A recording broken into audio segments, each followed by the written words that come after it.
pratiquer en y mettant l'âme. Donc ça, c'est les fondations. C'est le socle de tout. C'est être passionné par ton sport et par ce que tu fais. Mais la compétition, c'est le meilleur moyen de se confronter et de voir en fait vraiment de challenger tes capacités. Et moi, je me rendais compte que ce qui était difficile à gérer dans une compétition, c'était ça. C'est que tu dois être dans un haut niveau d'activation, d'être vraiment à un focus à 100% et après redescendre, mais pas trop non plus pour pas être KO, mais faut pas rester tout haut trop longtemps parce que sinon t'exploses. C'est que t'as ta petite voix qui te parle tout le temps, qui te dit mais vas-y c'est bon, tu peux arrêter, tranquille. Non, faut continuer toujours repousser. Et puis c'est celui qui va faire le plus de travail et qui aussi, faut pas se mentir, qui a le plus de potentiel, qui à un moment peut-être va remettre les cartes en jeu plus, alors que des fois sur les réseaux sociaux on voit que le positif. Faites attention aux réseaux parce qu'on voit que la partie émergée de l'iceberg et on veut un résultat bien précis, ce qui est bien parce que du coup tu mets en place un plan d'action, etc. et la vie ça peut se dérouler comme ça, mais attention à suivre le bon plan.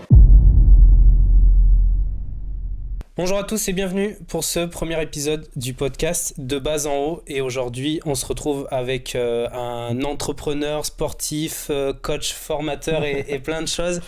Monsieur Florian Marek, comment tu vas ? Écoute, ça va super, merci de t'être déplacé jusqu'en Bretagne. C'est vrai. Sous ce beau temps pluvieux. Merci pour l'invitation. Avec plaisir. Je t'ai découvert sur les réseaux sociaux il y a quelques mois et j'ai découvert une personne qui était un peu multifacette. Aujourd'hui, tu te définirais comme quoi avant tout ? C'est une question que j'aime bien toujours me poser la question si on me demandait de me présenter. Avant, je partais vraiment le côté vraiment personnalité avant tout, mais en fait maintenant, je préfère plus me définir par mes actions, tu vois, et ce que j'ai envie d'accomplir, ce que j'ai envie de laisser comme trace sur cette petite terre et en l'espace de 80-90 ans, le temps que je vais passer sur cette terre. Et du coup, pour répondre à ta question, je suis passionné par le corps et l'esprit et les deux, donc c'est le côté sport, enfin le côté corps, c'est vraiment tout l'entraînement, la préparation physique. Pour moi c'est la première porte, et après je suis aussi énormément passionné par l'esprit, comment on devient une meilleure personne, se comprendre les autres, et pour faire le mieux autour de soi, et puis essayer d'optimiser au maximum le peu de temps qu'on passe sur cette terre. Donc voilà un petit peu pour définir de manière globale un passionné corps et esprit, et qui essaie de partager ça au plus grand nombre, tout simplement. Ok. Est-ce que tu peux rapidement présenter pour ceux qui ne te connaissent pas ce que tu fais au quotidien à l'heure actuelle ? Ouais. Alors du coup, donc de manière un peu plus concrète, quand je dis le corps, moi c'est du coup l'outil que j'utilise principalement pour me développer là-dedans, pour développer mon corps, c'est ce qu'on appelle le calisthenics, donc quelque chose qui existe depuis très très très longtemps, mine de rien. Au final, le calisthenics, c'est tout ce qui comporte le poids de corps, donc juste faire des tractions, juste faire des pompes, juste faire des dips, même des squats au poids de corps, c'est de la calisthénie, parce que c'est tout ce qui englobe le renforcement au poids de corps. Donc c'est l'outil qui me plaît le plus, parce que ça répond aussi à mon envie de liberté, où je peux m'entraîner où je veux, quand je veux. Donc ça c'est plutôt pas mal. Donc voilà, calisthenics. Et après j'ai le côté aussi de l'autre facette, côté vraiment performance, où comme tout, j'ai envie de le développer à 100%. Il y a certains pratiquants qui pratiquent juste la calisthénie pour juste se renforcer. Moi j'ai envie d'aller plus loin encore, voir jusqu'à où je suis capable, et pour ça la compétition, la performance, c'est vraiment génial, parce que ça permet de voir jusqu'à où jusqu'à quel point tu es capable de te dépasser physiquement, tout simplement. Et comment tu as découvert ce sport-là ? Alors, le calisthenics, comment j'ai découvert ça, c'est sur les réseaux. Donc, Charlie PN, s'il nous écoute, donc c'est un créateur de contenu avec une super patte cinématographique. Donc, c'est comme ça qu'il m'a fait rentrer avec ça, avec le côté vraiment, c'est vraiment cinéma, bien filmé, okay. Etc. Aussi son look atypique et les tatouages, etc. Donc ça, voilà, on est curieux, c'est quoi ce truc-là. Et ouais, j'aimais trop l'esprit qui partageait sur ces vidéos avec la musique, les tatouages, etc. Je me disais, putain, c'est trop stylé de faire des muscle-up. Je trouvais ça vraiment hyper inspirant. Donc ça, c'était plus pour le côté un petit peu YouTube. Donc ça, c'est le pôle YouTube. Et sur le pôle Instagram, c'était avec une équipe qui s'appelle la SWAT Team, donc une équipe professionnelle de calisthenics. Et là, je les avais découverts avec des gars comme Baki, par exemple, où là, c'était plus le côté performant. Je me dis, ah putain, en plus, il y a des compétitions qui existent de ça. Et moi qui est un sportif dans l'âme, je me dis, putain, s'il y a le côté un petit peu création de contenu et le côté performance, j'ai envie de tester ce sport, quoi. Et donc, simplement. Quand tu découvres la calisthénie, tu as tout de suite cet objectif de compétition? Dans un premier temps, non, plus de me renforcer et de pouvoir développer mon physique au poids de corps, parce que j'ai commencé à 16 ans et j'avais pas accès aux salles. Je me rappelle, je voulais vraiment pouvoir m'inscrire dans une salle de sport, mais c'était impossible à l'époque. Et j'étais borné sur... J'ai envie de me développer physiquement. Du coup, le calisthenics, c'était la meilleure option. Donc, je suis allé juste faire, je pense que comme beaucoup d'entre vous qui nous écoutent, juste des tractions dans la première barre du coin. Et j'ai vite accroché, donc j'étais avec un pote à l'époque, Louis, si il se reconnaît. Et voilà, on a commencé tous les deux. Voilà, on était vraiment animés par ce côté liberté, se renforcer et pouvoir s'entraîner quand on voulait. Et après, donc le premier objectif, c'était comme tout, c'était de passer mon premier muscle-up. Et après, je me suis dit, j'ai quand même envie de voir mon niveau en compétition, me confronter aux meilleurs français, voir comment, parce que c'est bien j'aime bien le côté se renforcer, mais la compétition, c'est le meilleur moyen de se confronter et de voir en fait vraiment de challenger tes capacités. Donc on va dire au bout d'1 an, je me suis dit ok, j'ai envie, si la moindre compétition qu'il y a, j'y vais pour voir un petit peu comment ça se passe, quoi. Et en 2019, tu es champion du monde du coup? Ouais. Et ça fait combien de temps à ce moment-là que tu pratiques? Du coup, j'ai commencé, c'est simple, comme je suis fin d'année, j'ai commencé en 2016, donc j'avais 16 ans.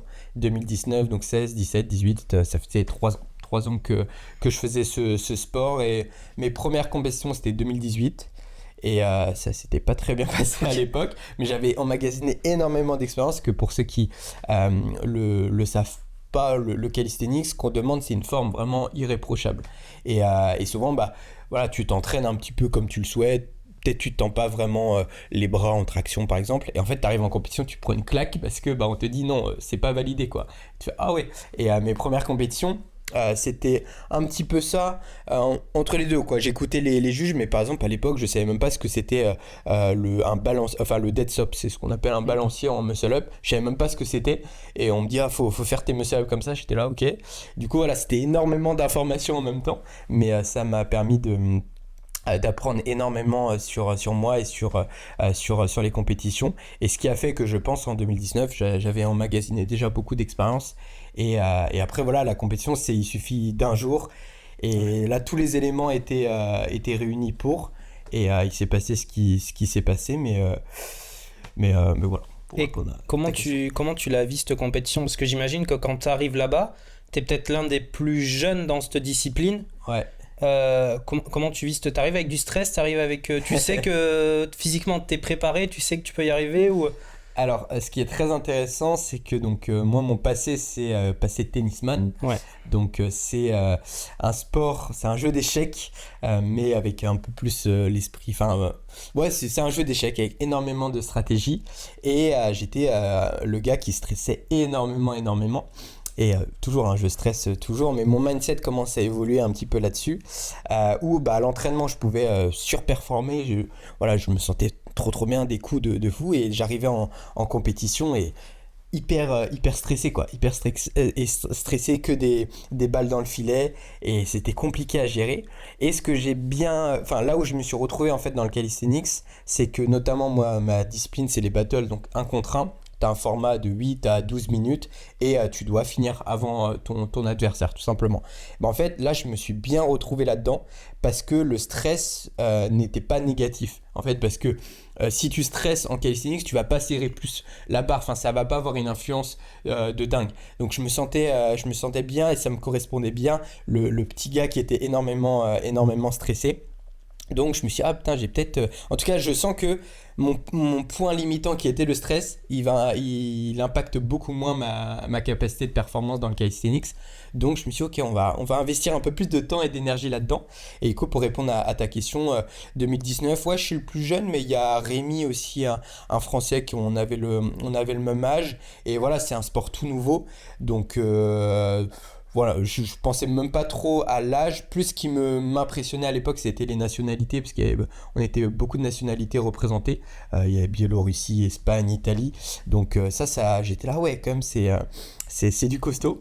Et l'entourage, donc la SWAT team à l'époque, vraiment, ça m'avait... Enfin, je suis tellement reconnaissant de ça, parce que quand je dis que tout était aligné, c'est que vraiment tout était aligné, parce qu'on avait toute une structure autour de nous. Et moi, voilà, qui stresse énormément, si j'avais pas cette structure, je pense que j'aurais pas fait le même résultat le jour J.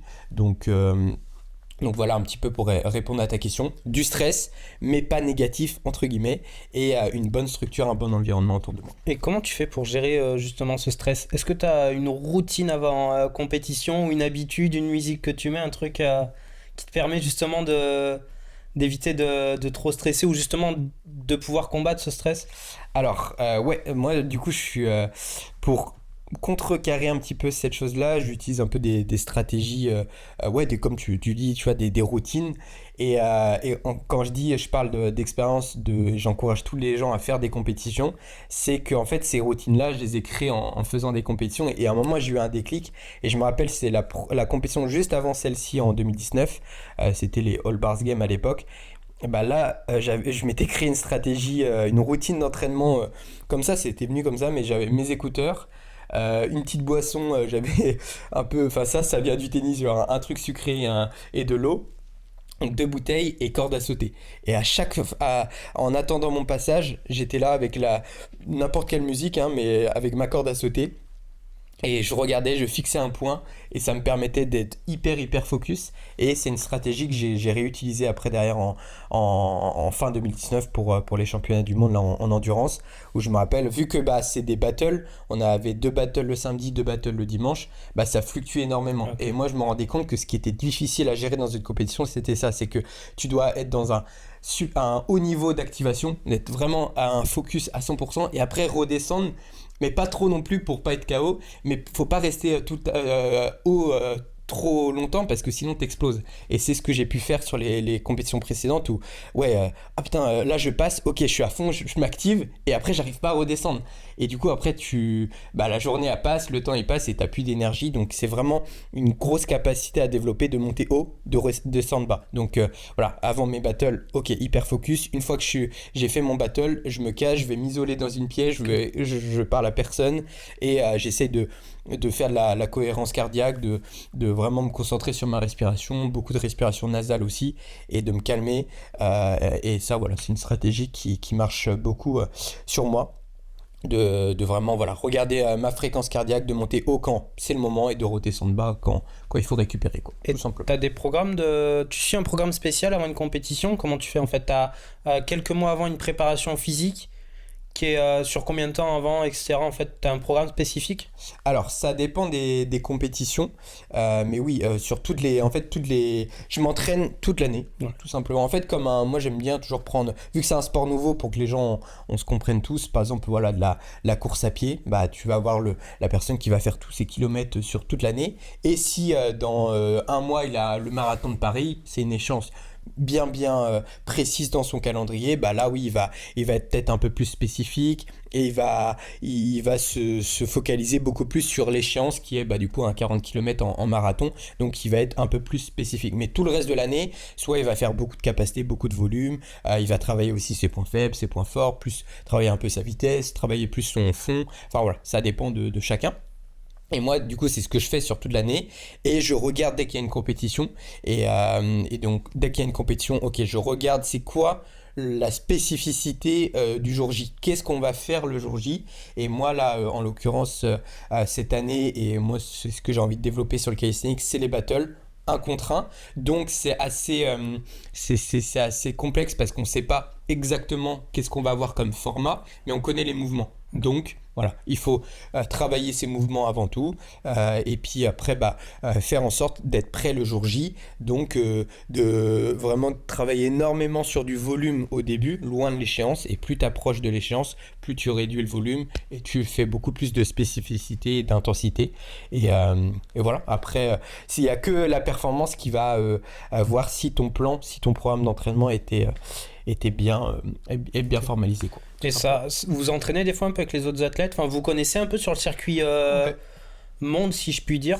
Monde, comme voilà, tout est en train de se formaliser, on se suit grâce au réseau. Donc Ouais. c'est pour ça aussi, moi j'aime le partage, la création de contenu, parce que c'est quand même ce qui m'a fait découvrir ce sport et d'une certaine manière un peu changé toute ma vie, parce que si j'étais pas tombé sur des vidéos de Charlie PN ou des vidéos sur Instagram de la SWAT Team, j'aurais jamais découvert ce sport. Donc j'ai envie de redonner ça, et en plus ça permet de montrer ce qu'on fait, de développer cette belle discipline, et aussi de se challenger entre athlètes, parce qu'il n'y a rien de pire comme... Enfin, ça dépend, ça. On peut s'entraîner vraiment que pour soi, mais quand on cherche en tout cas la performance, il n'y a rien de mieux de voir quelqu'un qui te challenge et qui dit regarde, j'ai réussi, ça à toi d'essayer, et c'est comme ça qu'on se pousse tous vers le haut. C'est quelque chose de vraiment sain.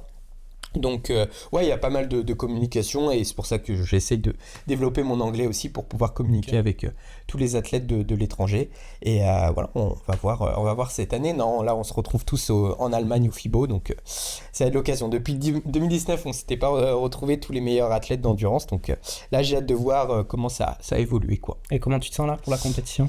Bien. Là, je suis très content d'avoir vraiment un calendrier, d'avoir mes 3 compètes. C'est une année que j'attendais vraiment depuis 2019, parce qu'après, pour ceux qui le savent, je vous apprends rien, il y a eu le Covid-19 qui est tombé juste après 2019. Donc voilà, j'étais sur ça, ouais, j'ai gagné une compète. C'était trop bien. Je développe aussi un peu ma confiance en moi, parce que pour moi, gagner une compète, il n'y a rien de mieux de se dire ah ouais, putain, en fait, je crois en mes capacités, mais il me faut plus quand même. Il me faut au moins gagner 2, 3, 4 compètes, des tournois comme en 2019, pour me dire ah oui, ok. En fait, vraiment, t'as marqué entre guillemets ce sport. Donc voilà, j'attends une année comme ça. Après, comme je dis toujours, c'est des tournois, et c'est ça qui est très difficile avec ce genre de compétition. C'est pas des compétitions où voilà, on s'affronte. Je sais pas, par exemple, pour ceux qui connaissent le street lifting, t'es en ARM, et les jeux sont un peu faits au début. Ouais. Tu vois, t'as fait ton travail, tu connais ta force. Là, c'est un battle, donc c'est comme un match de tennis, c'est comme un match de foot. Tout peut se passer, il y a une incertitude. Si tu tombes sur un format que t'as pas trop préparé, un mouvement que t'as pas trop préparé, voilà, tu peux te faire éjecter en 2 secondes. Et c'est ça qui est beau aussi, moi, c'est ça que j'aime bien. Donc voilà, on sait jamais à quoi s'attendre sur des battles, mais en tout cas, je me prépare de la meilleure des façons. Et j'ai vraiment l'impression que le mental sur ces compétitions, il rentre en jeu, parce qu'en fait, vous êtes tous les deux préparés, vous êtes tous les deux sportifs de haut niveau, mais ce qui va faire la différence dans un battle, en fait, c'est toi contre moi, et c'est qui va réussir à pousser, à aller un poil plus loin le jour de la compétition pour pouvoir gagner ce battle.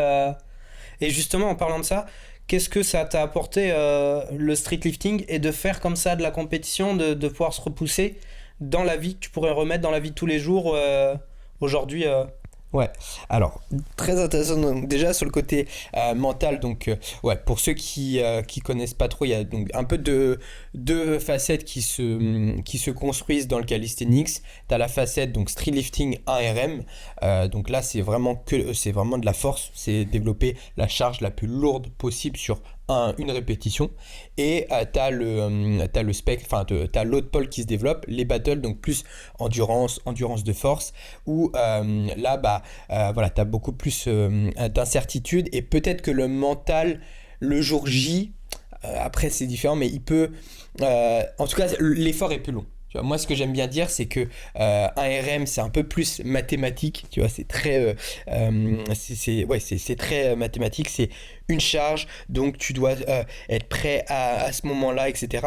L'endurance, c'est un peu plus long et plus sur du mental, donc repousser, en fait, c'est la définition de l'endurance, c'est repousser l'effort le plus longtemps possible.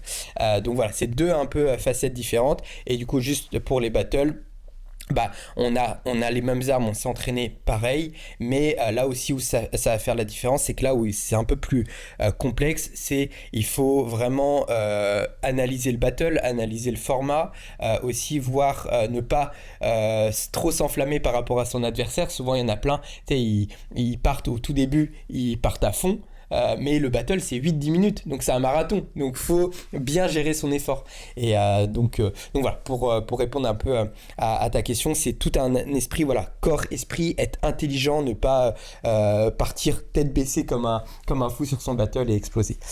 Mais derrière, du coup, dans la vie de tous les jours, le côté endurance, que j'ai fait les deux, j'ai fait la force et de l'endurance. Moi, l'endurance, ça m'apporte comme beaucoup plus dans la vie de tous les jours, parce que c'est très très dur mentalement. Tous ceux qui font des sports d'endurance le savent. C'est que t'as ta petite voix qui te parle, quoi, tout le temps, qui te dit mais vas-y, c'est bon, tu peux arrêter, tranquille. Non, faut continuer, toujours repousser. Et la vie, c'est comme ça, en fait. C'est un processus long, et ça se fait pas en un claquement de doigts. T'as des hauts, t'as des bas, et c'est la personne, en fait, qui va réussir à repousser un petit peu tous les challenges, tous les défis dans sa vie le plus longtemps possible. Et ça, l'endurance, ça m'aide énormément dans la vie de tous les jours à être résilient et à relativiser à chaque fois, et à repousser la difficulté le plus longtemps possible. Qui est trop cool. Justement, je pense que c'est cette résilience qui fait, qui va permettre d'être à un autre niveau, en fait. Mais ça, c'est dans tous les domaines, tu vois. Que ce soit entrepreneurial, sportif ou autre, c'est cette résilience de tomber, mais de se dire, tu vois, je continue, je lâche pas, malgré que j'ai la petite voix dans ma tête qui me dise c'est bon, reviens dans ton confort, tu vois, et sors de cet inconfort. Ok, trop cool. J'avais d'autres questions. Je voulais savoir un petit peu aujourd'hui, donc tu nous as parlé de Charlie, tu nous as parlé de la SWAT Team, etc.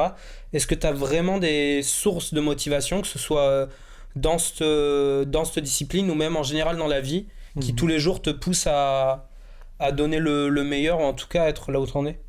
Alors, donc, au niveau des sources d'inspiration, moi, j'étais plus des sportifs. Okay. Donc, là, moi, je pense à Rafael Nadal, bien entendu.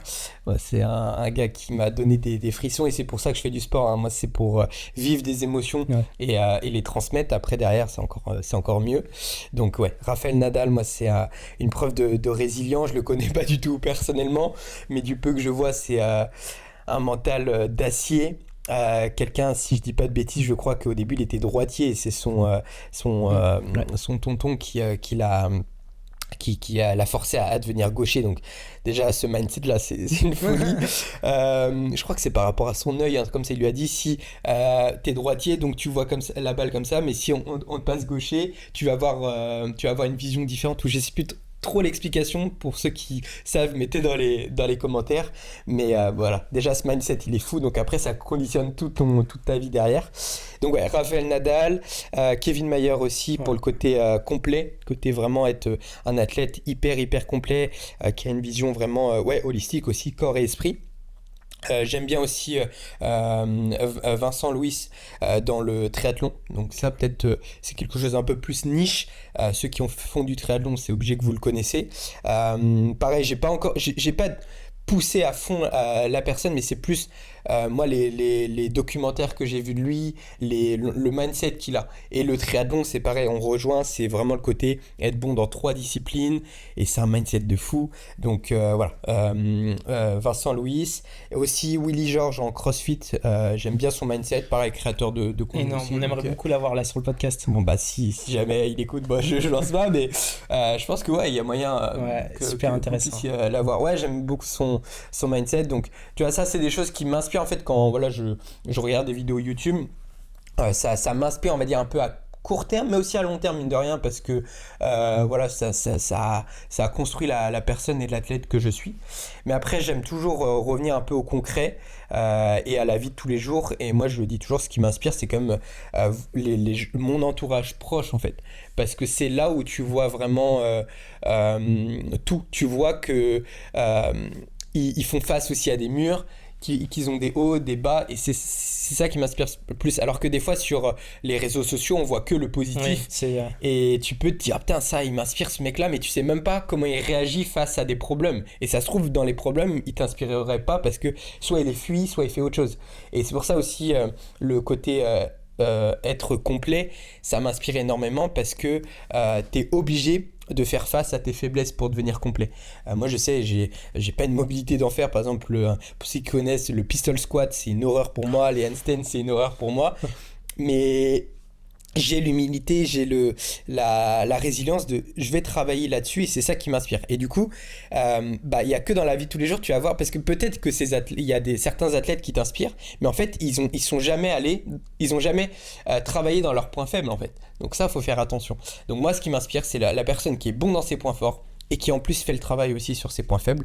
Donc voilà, mon entourage proche, ça m'inspire énormément, et ça permet aussi d'être dans le concret. Donc là, je pense aussi à un mec comme Nico, pour ceux qui connaissent The Motion Guy. Donc lui, un athlète très très très complet qui m'inspire depuis des années aussi. Et puis voilà, du coup, que là, je le considère plus dans mon entourage proche. On a un podcast en commun, donc on discute très souvent aussi. Donc ça, c'est une personne qui m'inspire parce que d'un point de vue sportif, d'un point de vue entrepreneurial, il est beaucoup plus haut que moi. Et du coup, voilà, c'est comme des fois une sorte de, un peu un mentorat, quoi, comme un mentor, un objectif. Mais mon objectif, c'est de le dépasser, tu vois.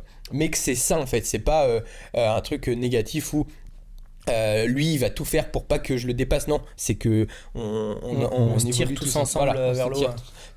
tous vers le haut, et puis c'est celui qui va faire le plus de travail et qui aussi, faut pas se mentir, qui a le plus de potentiel, qui à un moment peut-être va remettre les cartes en jeu. Et l'objectif, moi, c'est ça. S'il y a un gars un jour, ça, je peux faire la même chose, et c'est un peu ce que j'essaye de faire aussi sur les réseaux. Si je peux transmettre, inspirer, mais moi je veux pas le bloquer à son stade, je veux qu'il me dépasse, en fait. C'est tout mon objectif. C'est un peu c'est cette mentalité maître-élève. C'est quelque chose, c'est un ego positif. C'est je vais faire tout pour que tu me dépasses. Ça me fait penser c'est Star Wars, je crois. Obi-Wan, il est comme ça un peu. Il prend Anakin, mais son but, c'est que Anakin aussi, il le dépasse. Et ça, je trouve ça beau. Et des fois, quand tu regardes un peu le monde, des fois, il y a des maîtres qui veulent pas que leur élève le dépasse. Et je trouve que ça, c'est un petit peu néfaste et un peu négatif, quoi. Mais voilà, je me suis un peu évadé, mais c'est trop intéressant parce qu'il y a plein de points du coup sur lesquels j'ai envie de rebondir, et notamment l'entourage, tu vois, parce que tu nous as vachement parlé du coup de Nico de The Motion Guys, qui a une très bonne influence sur toi. Tu penses que c'est vachement intéressant, c'est vachement important de s'entourer des bonnes personnes? Alors là, c'est un sujet de podcast que je vais faire pour notre deuxième épisode. C'est avec la métaphore de la grenouille. En gros, j'espère que je vais pas la transformer, mais en fait, on met une grenouille dans de l'eau chaude, je crois, mais on augmente la température progressivement. Voilà. Oui, j'ai vu. C'est ça. Et en fait, au bout d'un moment, elle se rend même pas compte que c'est chaud, c'est ça. Elle est en train de brûler, alors qu'elle s'en rend pas compte, ouais. Elle se rend pas compte. Et ça, en fait, là, c'est une métaphore pour expliquer le pouvoir de l'environnement, en fait, tout simplement. C'est que si tu es dans un environnement négatif, tu te rends pas compte, parce que voilà, la vie, enfin, la vie passe, et c'est en fait le grade comme ça, on l'augmente progressivement, petit à petit, et en fait, c'est toxique, quoi. T'as des gens peut-être qui veulent te tirer vers le bas, qui te font pas avoir confiance en toi, etc. Et l'environnement, ça a énormément d'impact.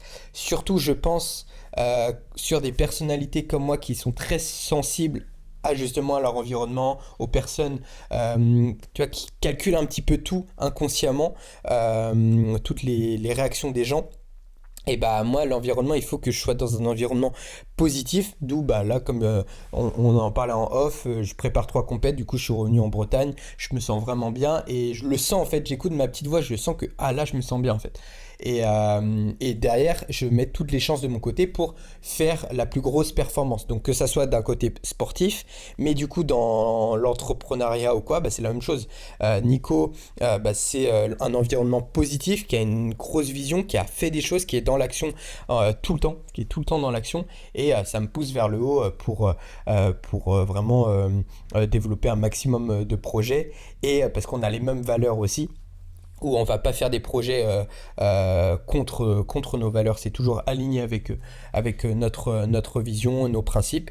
Et en fait, vraiment, c'est vraiment, pour revenir à ce côté-là, sur l'environnement, moi je le sens en fait quand des fois tu te rends pas compte enfin tu comprends pas trop pourquoi t'as pas trop d'énergie, Ouais. t'as pas trop d'ambition et tout.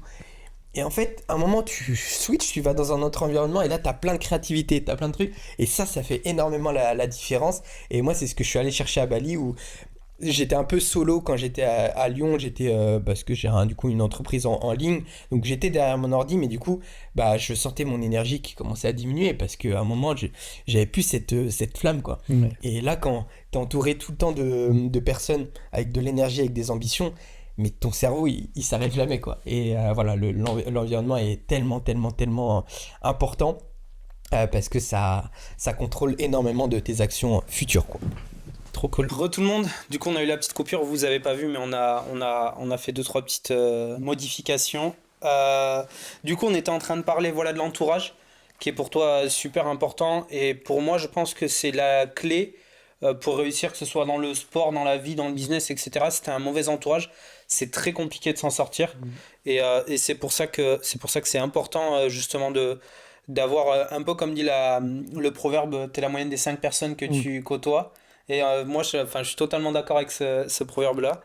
Donc, trop intéressant. Justement, je voulais un petit peu changer de sujet.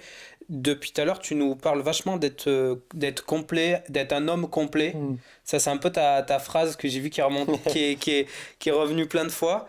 Et donc, il y a 2 aspects à ça. L'aspect sportif. Pourquoi le calisthénie et pourquoi peut-être pas le crossfit, justement, qui, eux, ont aussi pour ambition d'être le plus complet possible dans tous les sports. Bah, c'est une question de parcours, je pense. Ouais. C'est que, bah, comme je te disais, j'ai commencé en 2016, donc j'avais pas accès à une salle de sport et du coup pas accès à du CrossFit aussi, parce que je suis breton et il y avait pas beaucoup de salles à l'époque, c'était pas très développé et je sais même pas si à 16 ans j'aurais eu accès à ça. Donc je pense que c'est une question de parcours, une question aussi peut-être un peu de valeur, où calisthenics c'est plus la valeur liberté, tu vois, t'es beaucoup plus libre, où c'est plus quand même l'aspect gymnique qui est un peu plus mis en avant sur le calisthenics, où CrossFit c'est un peu plus complet, ou même souvent leur lacune c'est plus le côté gymnique, justement ils sont très bons en haltéro, très bons sur le cardio, et des fois gymnique ça pêche un petit peu. Et là moi je pense que mon point fort c'était plus le poids de corps de base, j'ai toujours été à l'aise en pompe etc, en traction, donc voilà, je pense que c'est une question de parcours, de valeur, et voilà, mais après je suis pas fermé. Après c'est aussi le côté peut-être pour aller plus loin sur le côté forme des mouvements, ou après c'est toujours pareil, c'est le côté pour moi c'est leur spécificité, leur sport, le CrossFit, c'est d'être le plus efficient possible pour voilà, faire un WOD le plus rapidement possible. Ils ont pas de contraintes de forme, donc bah oui, ils sont trop intelligents pas dénigrer, mais d'optimiser le mouvement, donc leur traction, Ouais. leur pompe, leur handstand push-up, pour bah, économiser le plus d'énergie, ce qu'on appelle l'efficience, tu vois, être efficace en consommant le moins d'énergie possible. Donc voilà, c'est très intelligent de fonctionner comme ça. Nous, sur le calisthenics, du coup, parce que ça se colle, hein, sur les battles, c'est un peu la même chose, où c'est juste qu'on est en 1 contre 1, alors que CrossFit, ils vont être plus sur une ligne, tu vois. Enfin, ils sont à plusieurs athlètes. Nous, ça va être plus une personne vs une personne et nous on a toute la contrainte forme qui moi j'aime beaucoup aussi sur le côté peut-être là c'est peut-être plus personnel mais côté artistique un petit peu quand parce que c'est ce qui ouais pour là tu vois je viens d'y penser pourquoi j'ai kiffé aussi Charlie à l'époque sur YouTube au tout début parce que bah ouais un muscle up strict comme c'est beau quoi. C'est magnifique. Hein. Voilà, c'est ce côté artistique, ce côté gracieux, tu vois. Vraiment un muscle-up, pour ceux qui ne connaissent pas, voilà, un muscle-up de calisthenics, on n'a pas le droit d'utiliser les genoux, c'est vraiment toutes les jambes tendues.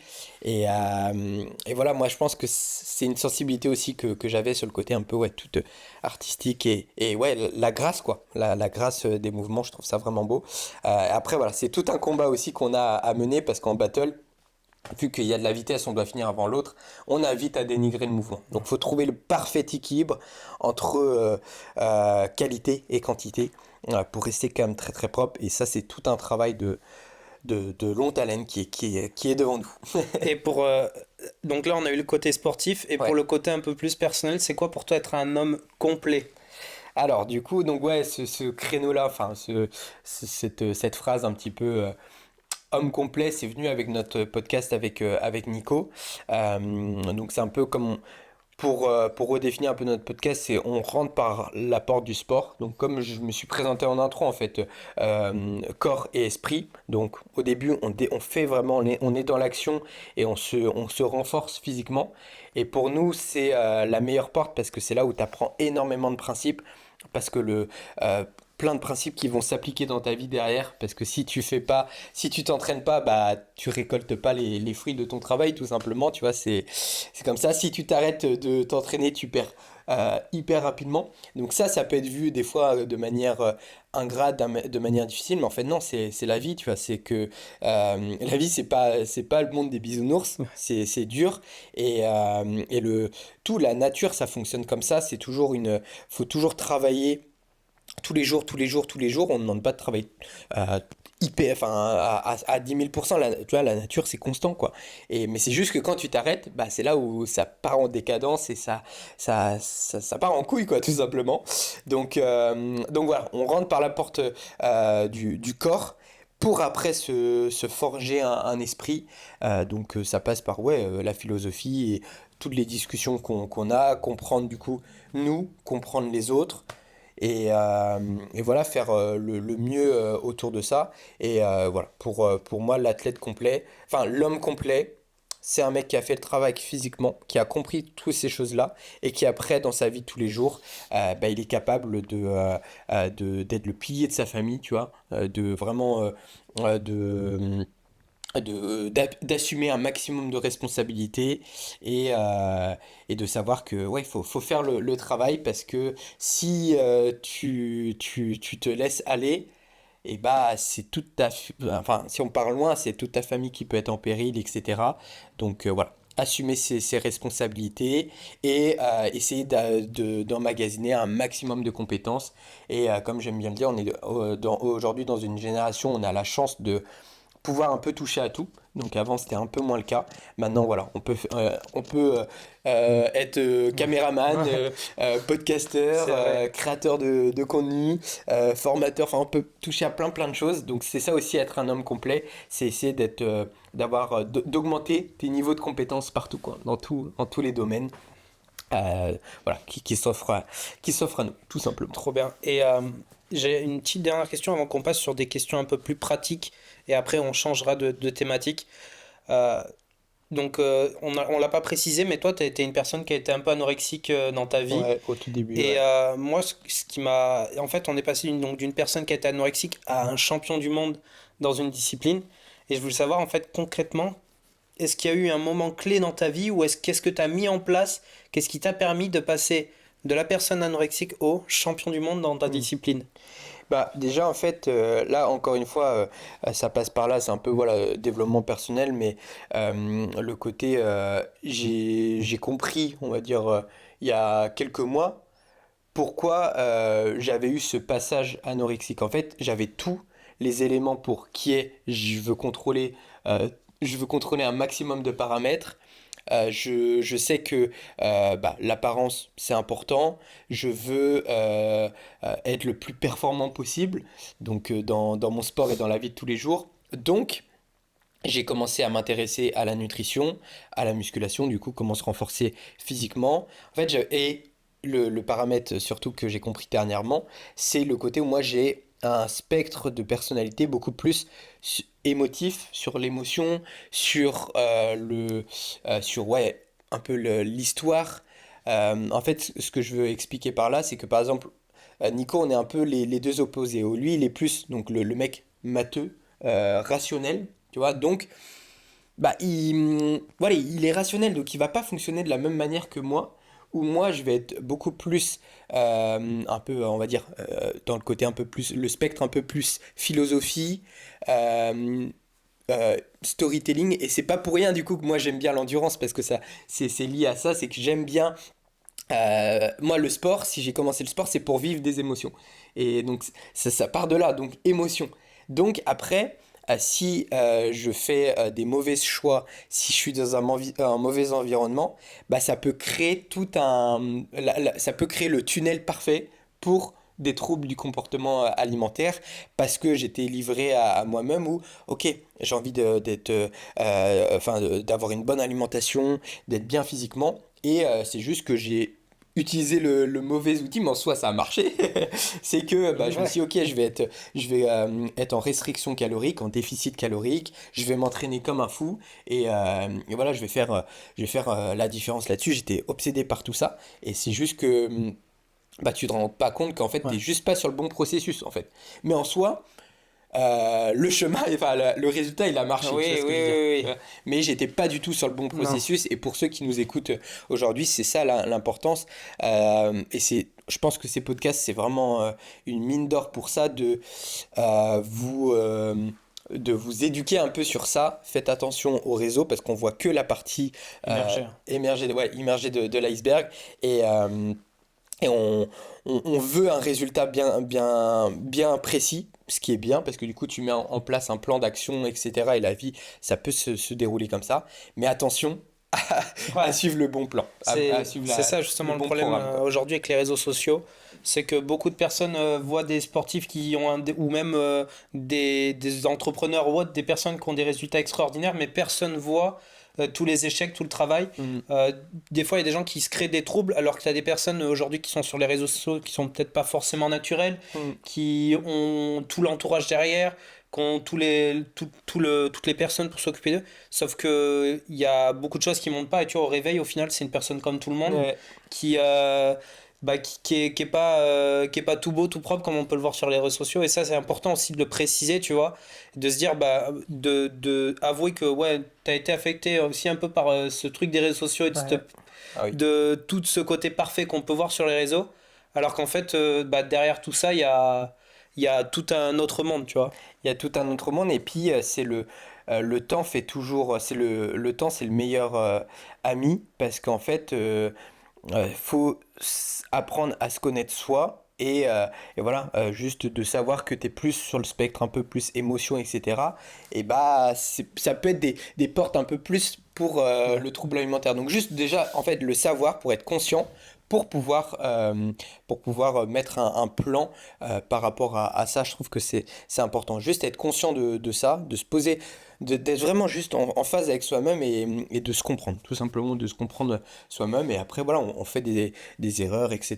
Et juste, on faut en tirer les bonnes leçons, quoi, derrière. Parce que, voilà, enfin, je considère que ça a été une erreur, l'anorexie, parce que j'étais pas sur le bon objectif, mais d'un point de vue process, comme je disais, en fait, voilà, j'avais j'avais la discipline, on va Oui, dire, oui, tu vois. oui. Mais voilà, c'est important, et du coup, d'être bien entouré, et ouais, d'apprendre à se connaître, vraiment, hein, d'apprendre à se connaître. Et ça passe aussi par toutes les discussions, quoi.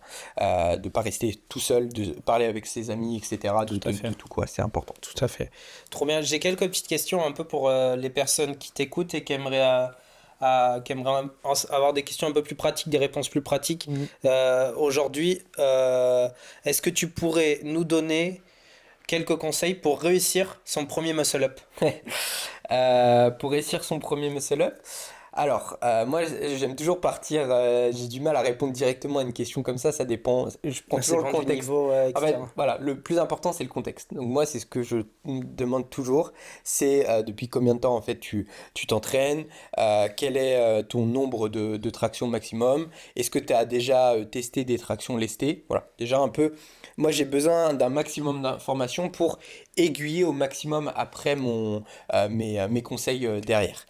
Mais du coup, pour donner une réponse un petit peu Le général, ouais. générale, voilà, il faut, moi je considère quand même plus de 15 tractions bien propres. Tu vois, bien propre. Après, il y a toujours des exceptions. Là, voilà, je fais une généralité. On va dire 15 tractions bien propres. Donc, ça veut dire vraiment passer vraiment enfin, le menton, bien tendre les bras. Si en plus, ces 15 tractions, il y a une notion de vitesse à chaque fois, c'est très très bien parce que ça veut dire que tu as quand même une bonne explosivité. Sur tes mouvements, ce qui va t'aider derrière pour le muscle up. Ensuite, enfin, avoir quand même, on va dire, allez, un bon, c'est pas un prérequis général, mais on va dire un bon 50% de son poids de corps en traction lestée. Donc, Ok, c'est-à-dire une rep avec 50% de son poids. ok. Si tu fais 60 kilos, bah, tu fais une traction à 30 kilos. Tu vois. Normalement, si tu as ça, il n'y a pas de raison que tu passes pas le muscle up parce que tu as quand même des minima de force, quoi.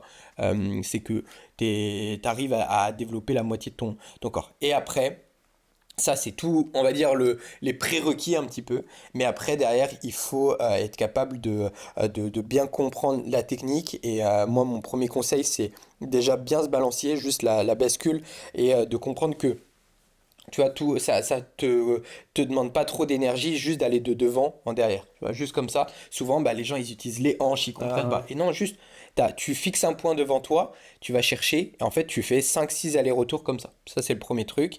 Et après, apprendre à bien attirer au bon moment, de comprendre qu'un muscle up, c'est pas comme des tractions, où les tractions, c'est plus les coudes vers l'extérieur. Là, c'est quand même un peu plus vers l'intérieur. Donc, comprendre cette chose-là. Et après, voilà, faire beaucoup de tractions haute, donc traction pec, ou avec justement le pattern du muscle-up et non le pattern des tractions. Donc vraiment plus les coudes rentrés et puis vraiment essayer de monter le plus haut possible, mettre cette intention d'explosivité. Donc l'explosivité c'est essayer de développer un maximum de force en un minimum de temps. ok, Donc tu vois, c'est à chaque départ, c'est boum. Et ok. souvent c'est ça qui manque chez les personnes en tout cas qui ont ces prérequis de 15 tractions ou une traction à 50% de poids de corps, c'est qu'ils mettent pas l'intention. Tu vois, ils sont là, ah, est-ce que mon muscle, enfin, pourquoi j'arrive pas à mon muscle up, Mhm. Et tu sais, ils te font un truc Ouais, tout ouais. lent, non, non, c'est comme un sprint, quoi, faut envoyer, faut mettre l'intention, et comme dit monsieur Vincent Issertel, faut pratiquer en y mettant l'âme, quoi. Et ça, c'est un principe très important, c'est t'es en bas de ton mouvement, t'envoies les chevaux, quoi. Et après, non, t'arrives en haut, et après, tu l'optimises progressivement. Et si t'arrives vraiment pas plus le côté plus poussé, c'est vraiment te focaliser sur les dips sur barre aussi, Ok. ce qui peut être intéressant. Donc là, j'ai donné un peu tout le Ouais. contexte. Là, je pense qu'il y a tout là. Là, normalement, les personnes qui nous écoutent, avec tout ce que tu as donné, peuvent réussir leur premier muscle up dans pas longtemps. Il y a intérêt, il y a intérêt, il y a intérêt. Quand je suis rentré, parce que du coup, pour préciser, on tourne chez toi. J'ai vu de la prod, enfin, de la créa. Est-ce c'est nécessaire, enfin en tout cas pour arriver à un bon niveau, à un haut niveau en tout cas, de prendre des compléments alimentaires? On parle pas de dopage, hein. Vraiment, Mhm. c'est vraiment que du complément alimentaire. Alors, pour faire une réponse très facile, moi je dirais non. Pourquoi? Parce que pour moi, c'est. En fait, il y a un peu deux specs sur les compléments alimentaires. Tu as le spectre santé, où là, je te répondrais oui, c'est pour tout le monde. Tu vois, même nos parents, etc., ils en ont besoin, que ça soit la vitamine D, même la créatine, quand même, ça peut être intéressant pour monsieur et madame tout le monde. Voilà, tout ce qui est vitamines, minéraux. Donc, ça, c'est plus le spectre santé. Et après, tu as un autre pôle qui est le pôle performance. Donc là, oui, on peut réinclure un peu la créatine, euh, le collagène aussi, mais en soi, pareil, on pourrait le mettre dans la santé. Donc les deux sont un peu liés. Mais ouais, bon, on va faire simple. Tu vois, on va faire simple. Sur le côté santé, on va juste prendre vitamines, minéraux. Et sur le côté performance, on va prendre tout ce qui est collagène, créatine. Tu vois. Même si, encore une fois, le collagène, la créatine, ça peut être utile à monsieur et madame tout le monde. Mais qu'est-ce que je veux dire par là? C'est que pour moi, je le vois comme une optimisation. C'est avant, il faut faire le travail sur soi. Donc s'entraîner 4, 5 fois par semaine. Enfin voilà, pratiquer en y mettant l'âme. Donc ça, c'est les fondations. C'est le socle de tout. C'est être passionné par ton sport et par ce que tu fais. Après, comme tout, tu peux commencer à optimiser. Donc optimiser ton entraînement. Ok, je vais faire plus cette séance-là avant celle-ci parce que je vais mieux récupérer, etc. Ok, voilà, c'est de l'optimisation. Et là, les compléments alimentaires, ça peut arriver aussi là-dessus.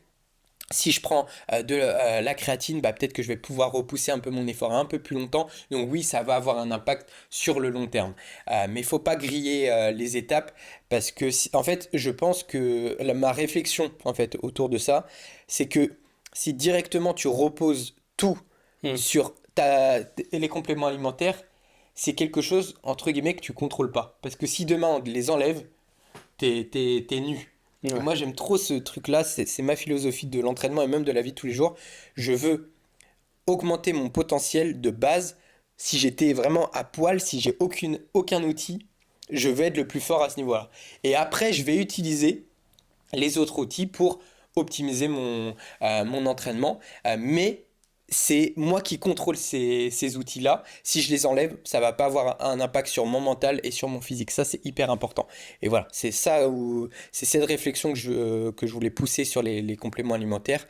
C'est voilà. Le grade au-dessus et ne pas être dépendant de ça. Parce qu'il y en a trop, sinon il va dire attends, mais j'ai pas eu mes protéines, j'ai pas eu mon pré-workout avant de m'entraîner, je peux pas faire ci, j'ai pas eu ma créatine. Là, tu fais plus rien, Ouais. tu vois. C'est les excuses là un peu. Ouais, voilà, et puis tu contrôles pas parce que enfin t'es pas libre, t'imagines, t'arrives ouais, demain tu changes, enfin t'as une compétition à l'autre bout du monde. Ah bah à l'aéroport on te prend ta créatine et tout, t'es au bout de ta Ouais. vie, tu vas t'es là. Ah, mais non, fais tout avec juste tes propres armes, ton corps et ton corps naturel, tu vois, hop. Et après les compléments alimentaires, ça peut être un outil derrière, tu vois. Ok, trop cool. Mais ouais, Et faire le taf là-dessus. est-ce que toi, tu as un coach en ce moment avec qui tu travailles justement pour préparer toute ton année? Alors non, comme bah, du coup l'endurance c'est assez nouveau et oui c'est assez nouveau et du coup donc j'ai pas du tout de coach, je suis mon Ouais. propre coach, ce qui des fois est difficile, mais encore une fois ça dépend de ta personnalité, parce que moi je suis quelqu'un de curieux qui aime comprendre les choses et c'est que quand je les comprends que je suis beaucoup plus investi dans le processus. Et si j'ai un coach qui me dit tu fais ça et tu fermes ta gueule et tu le fais, je vais tout remettre en question, je pense. Et en fait, sur le long terme, ça va pas coller. Après, si le coach il m'explique, etc., là, ça peut fonctionner. Mais voilà, moi, je suis une personnalité plus comme ça qui a besoin de comprendre le processus dans lequel il s'engage pour m'investir à 100%. Et actuellement, comme voilà, le sport est nouveau et qu'en fait, on crée les coachs de demain, tu vois, Ouais. nous on est les athlètes, mais peut-être que dans 5 6 ans, bah, on sera plus athlète, on sera coach à 100%, et les nouveaux, ils auront la chance d'avoir un super cadre, parce que nous, on aura toute cette expérience à redonner, mais c'est ça qui est, ouais, des fois pas facile, c'est encore, cette notion d'athlète complet, d'homme Ouais, complet, c'est qu'on ouais, fait ouais. tout en même temps, quoi. On doit gérer nos réseaux sociaux, c'est comme si on avait enfin, on doit faire l'agent, en fait, tu vois. Ensuite, on doit faire le coach, on doit faire l'athlète, on doit faire tout. Mais moi, c'est ce qui me passionne quand même. Et on n'a qu'une vie et j'augmente mes compétences comme ça aussi, donc c'est chouette, quoi. Trop cool. Bah justement, ça me permet de profiter de changer un peu de thématique et de rentrer un peu plus dans ta partie business parce qu'on Mm. a vraiment parlé de tout cet aspect extérieur et j'aimerais vraiment repartir sur un côté un peu plus business. Donc, tu Mm. es vachement présent sur les réseaux sociaux, que ce soit sur YouTube, Instagram, Spotify, etc. Est-ce que tu as une stratégie particulière sur les réseaux que tu appliques et qui a peut-être changé au fil des années?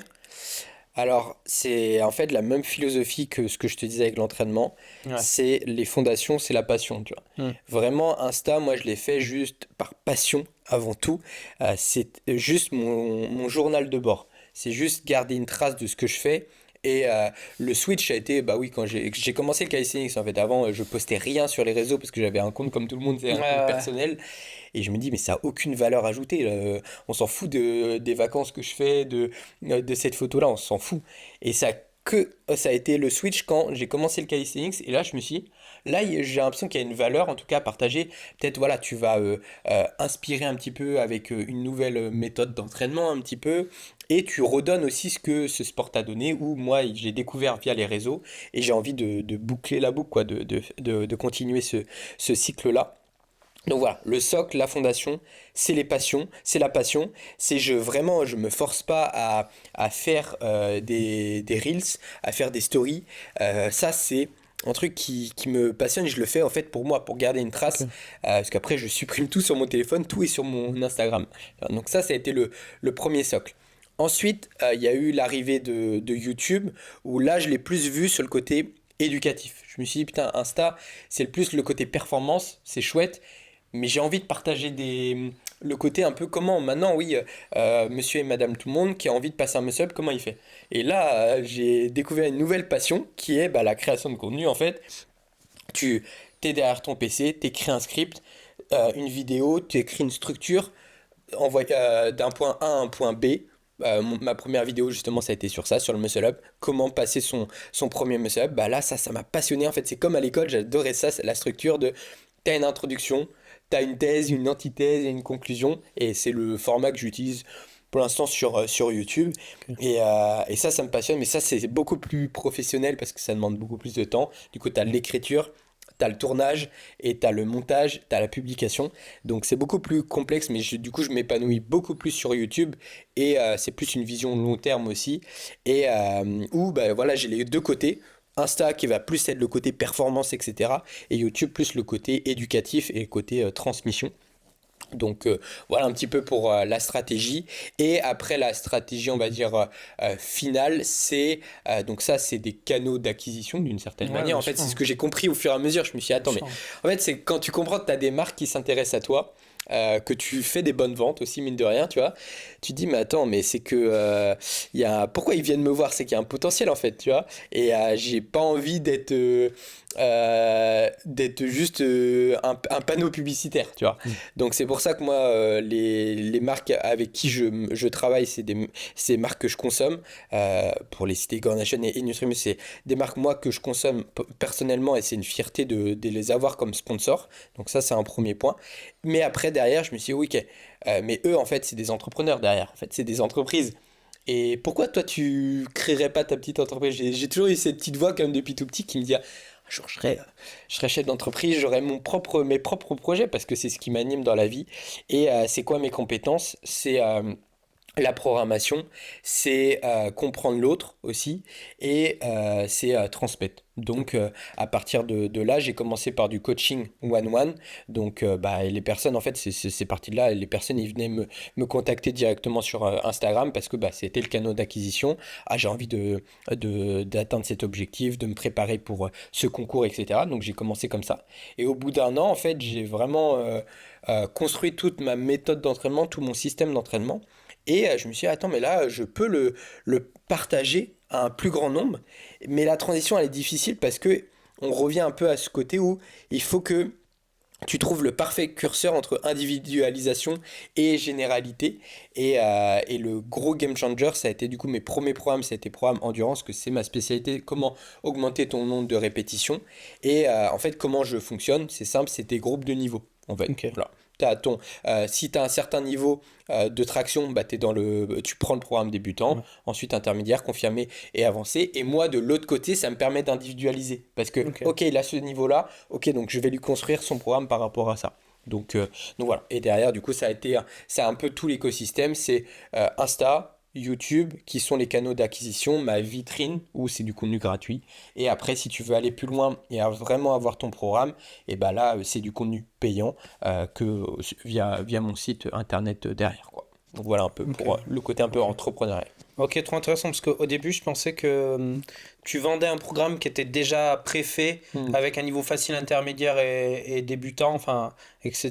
Mais je savais pas que tu prenais la personne et que tu montais son programme de A à Z. Non, non, non, non, c'est un programme déjà tout fait. Ah, ok. Ouais, c'est un programme tout fait. C'est pas et moi juste pour expliquer, c'est comment moi j'ai pu construire ce Ok, système d'accord. parce que j'étais là, putain, je veux prendre plus de personnes, mais en coaching one-one, je peux pas me démultiplier, tu vois. Ouais, Donc ouais, c'est ouais. là où j'ai construit ça et en fait la finalité c'est débutant, intermédiaire, confirmé, avancé. Et après, si vraiment tu veux aller vraiment plus loin, avoir quelque chose d'individualisé, là, j'ai toujours des coachings one-one.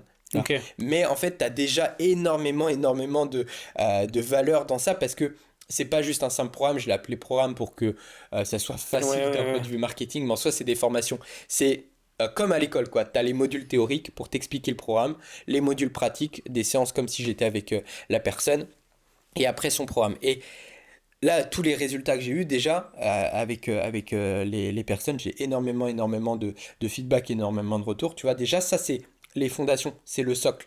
Et après, si tu veux aller plus loin, encore, tu t'optimises. Et là, c'est du coaching one-one, tu vois. Donc voilà, hein, c'est Ok, ma ouais. philosophie de... En fait, ça s'applique à tout. La vie, mon entreprise derrière, et puis l'esprit, c'est comme ça. Les fondations avant tout. Et c'est ça, en fait, pourquoi les gens, ils ont autant de résultats? Parce que ils ont un plan bien basique, ils comprennent le pourquoi du comment, ils s'impliquent dedans, ils ont des résultats. Et après, s'ils veulent aller plus loin, voilà. Mais tu vois, déjà, tu as des niveaux, donc tu as quand même Ouais. beaucoup à faire. Mais voilà, c'est quand même, c'est encore le parfait équilibre entre individualisation et programme Ouais, bien sûr. général, tu vois, c'est vraiment comme ça que ça fonctionne. Et pour la force, pour vraiment rentrer un peu plus en détail, pour les programmes de force, c'est avec un calculateur. Donc directement, tu mets ton poids de corps, Ok. tu mets ton ARM en traction, en dips et en squat, et direct, en fait, ça te donne tes charges individualisées pour toi. Donc c'est encore plus simple en force, tu vois.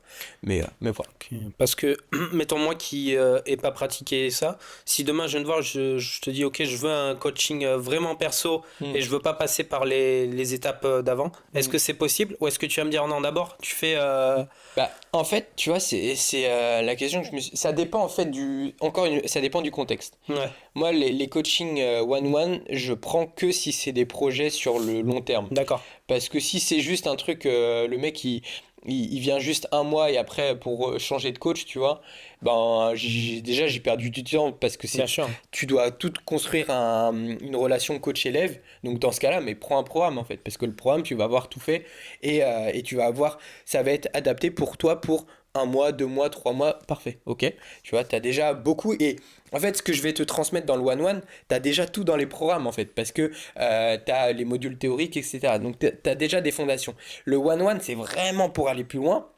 Et pour de l'individualisation, après pour le côté aussi, tu as nutrition, pour le côté vraiment voilà, long terme, si ton objectif c'est dans 6 mois, 9 mois, là oui, là c'est intéressant. Parce que là, je peux le prendre au stade embryonnaire et l'emmener beaucoup plus loin. Tu vois. Mais si ton objectif c'est juste Flo, je veux juste augmenter mon nombre de tractions, bah là tu as le programme, tu vois. Prends le programme qui te convient. Après, si tu arrives à intermédiaire, tu as le confirmé, tu as le avancé et tu vas déjà avoir des très très bons Ouais. résultats comme ça. Tu vois, donc voilà, c'est encore une question de contexte par rapport à ça parce qu'il faut pas se mentir. Enfin, moi, c'est la vision que j'ai là-dessus un peu sur formation et coaching.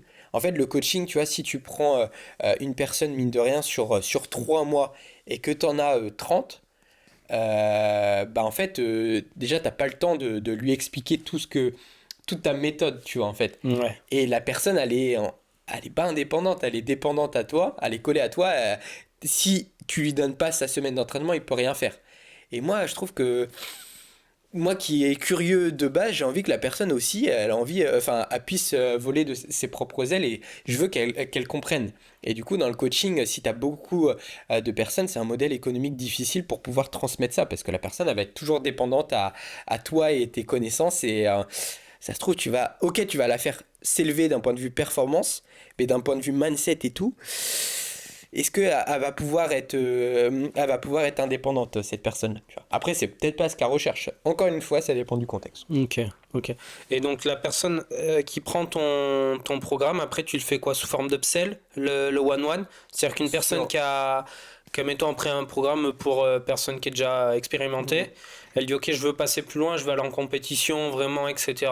Et je veux prendre un one-one. Ouais. Est-ce que elle a une réduction, elle a quelque chose parce qu'elle a déjà été cliente chez Alors, toi? Ok, tu vois, c'est intéressant. Pour l'instant, non. Tu vois, là, à l'heure actuelle, moi, je me concentre. Ma priorité, pour l'instant, comme c'est trois compétitions, ma priorité, c'est ma carrière, entre guillemets, d'athlète. Ouais. Donc, déjà, ça me prend énormément de temps et d'énergie, hein. C'est pas pour rien qu'il y a, tu vois, on parlait de Rafael Nadal, bah lui, il faisait juste ça, hein, il faisait rien de plus. Donc, voilà, je mets quand même des stades de priorité. Donc, ça, c'est ma priorité absolue.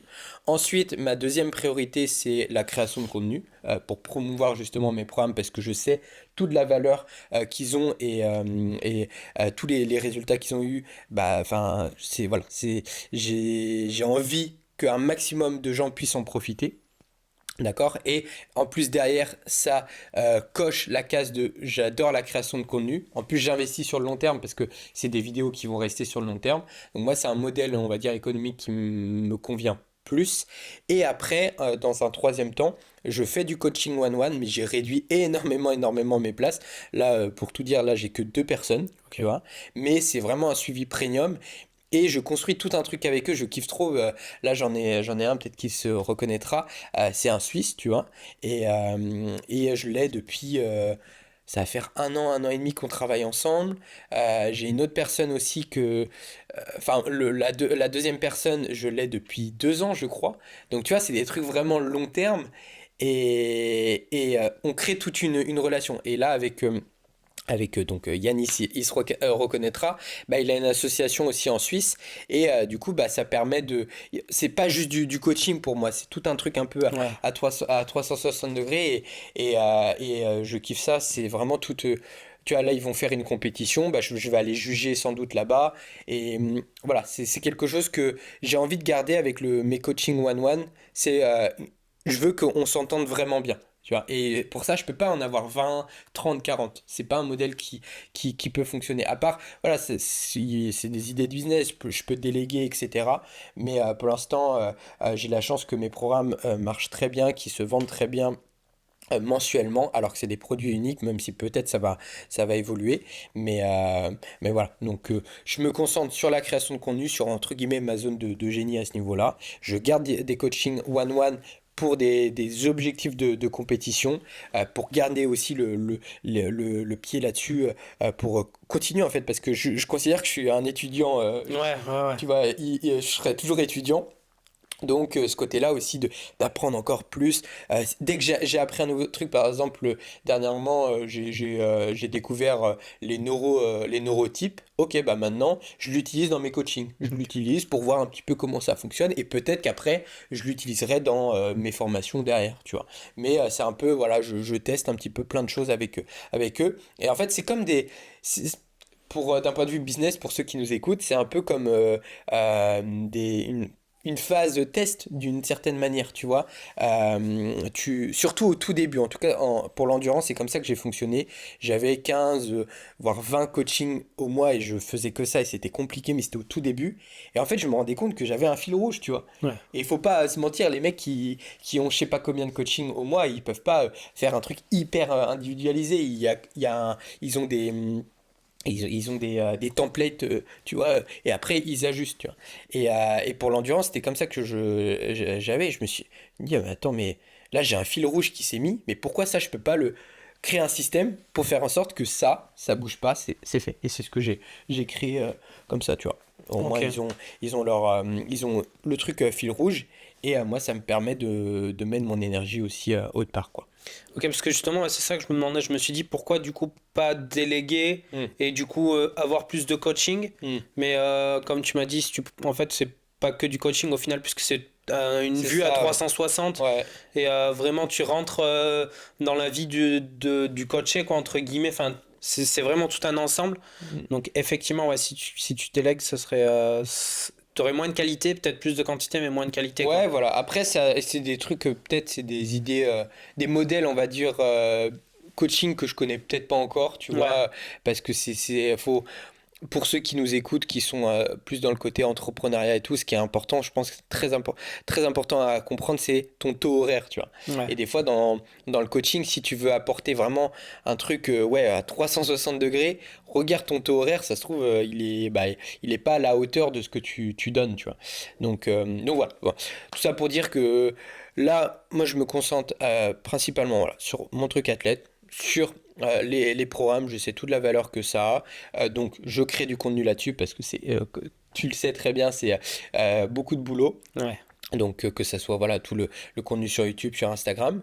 Et, euh, et voilà. Et après, si j'ai encore plus d'ambition, que je crée une vraie équipe, que je commence à embaucher des gens, on en parlait un petit peu en off. Oui, là, tu peux aller encore plus loin, commencer à penser à d'autres modèles, etc. Mais voilà, les choses se font petit à petit, quoi. Ok, trop cool. Il y a un peu plus d'un an, tu Mhm. pars à Bali. Ouais. Est-ce qu'il y a un rapport déjà avec ton business ou est-ce que c'est vraiment pour le côté sportif et le fait d'être entouré des personnes là-bas, d'avoir un aspect vraiment pour progresser, etc. Alors ouais, Bali, l'île des dieux, c'est ça qu'il appelle Island of the God.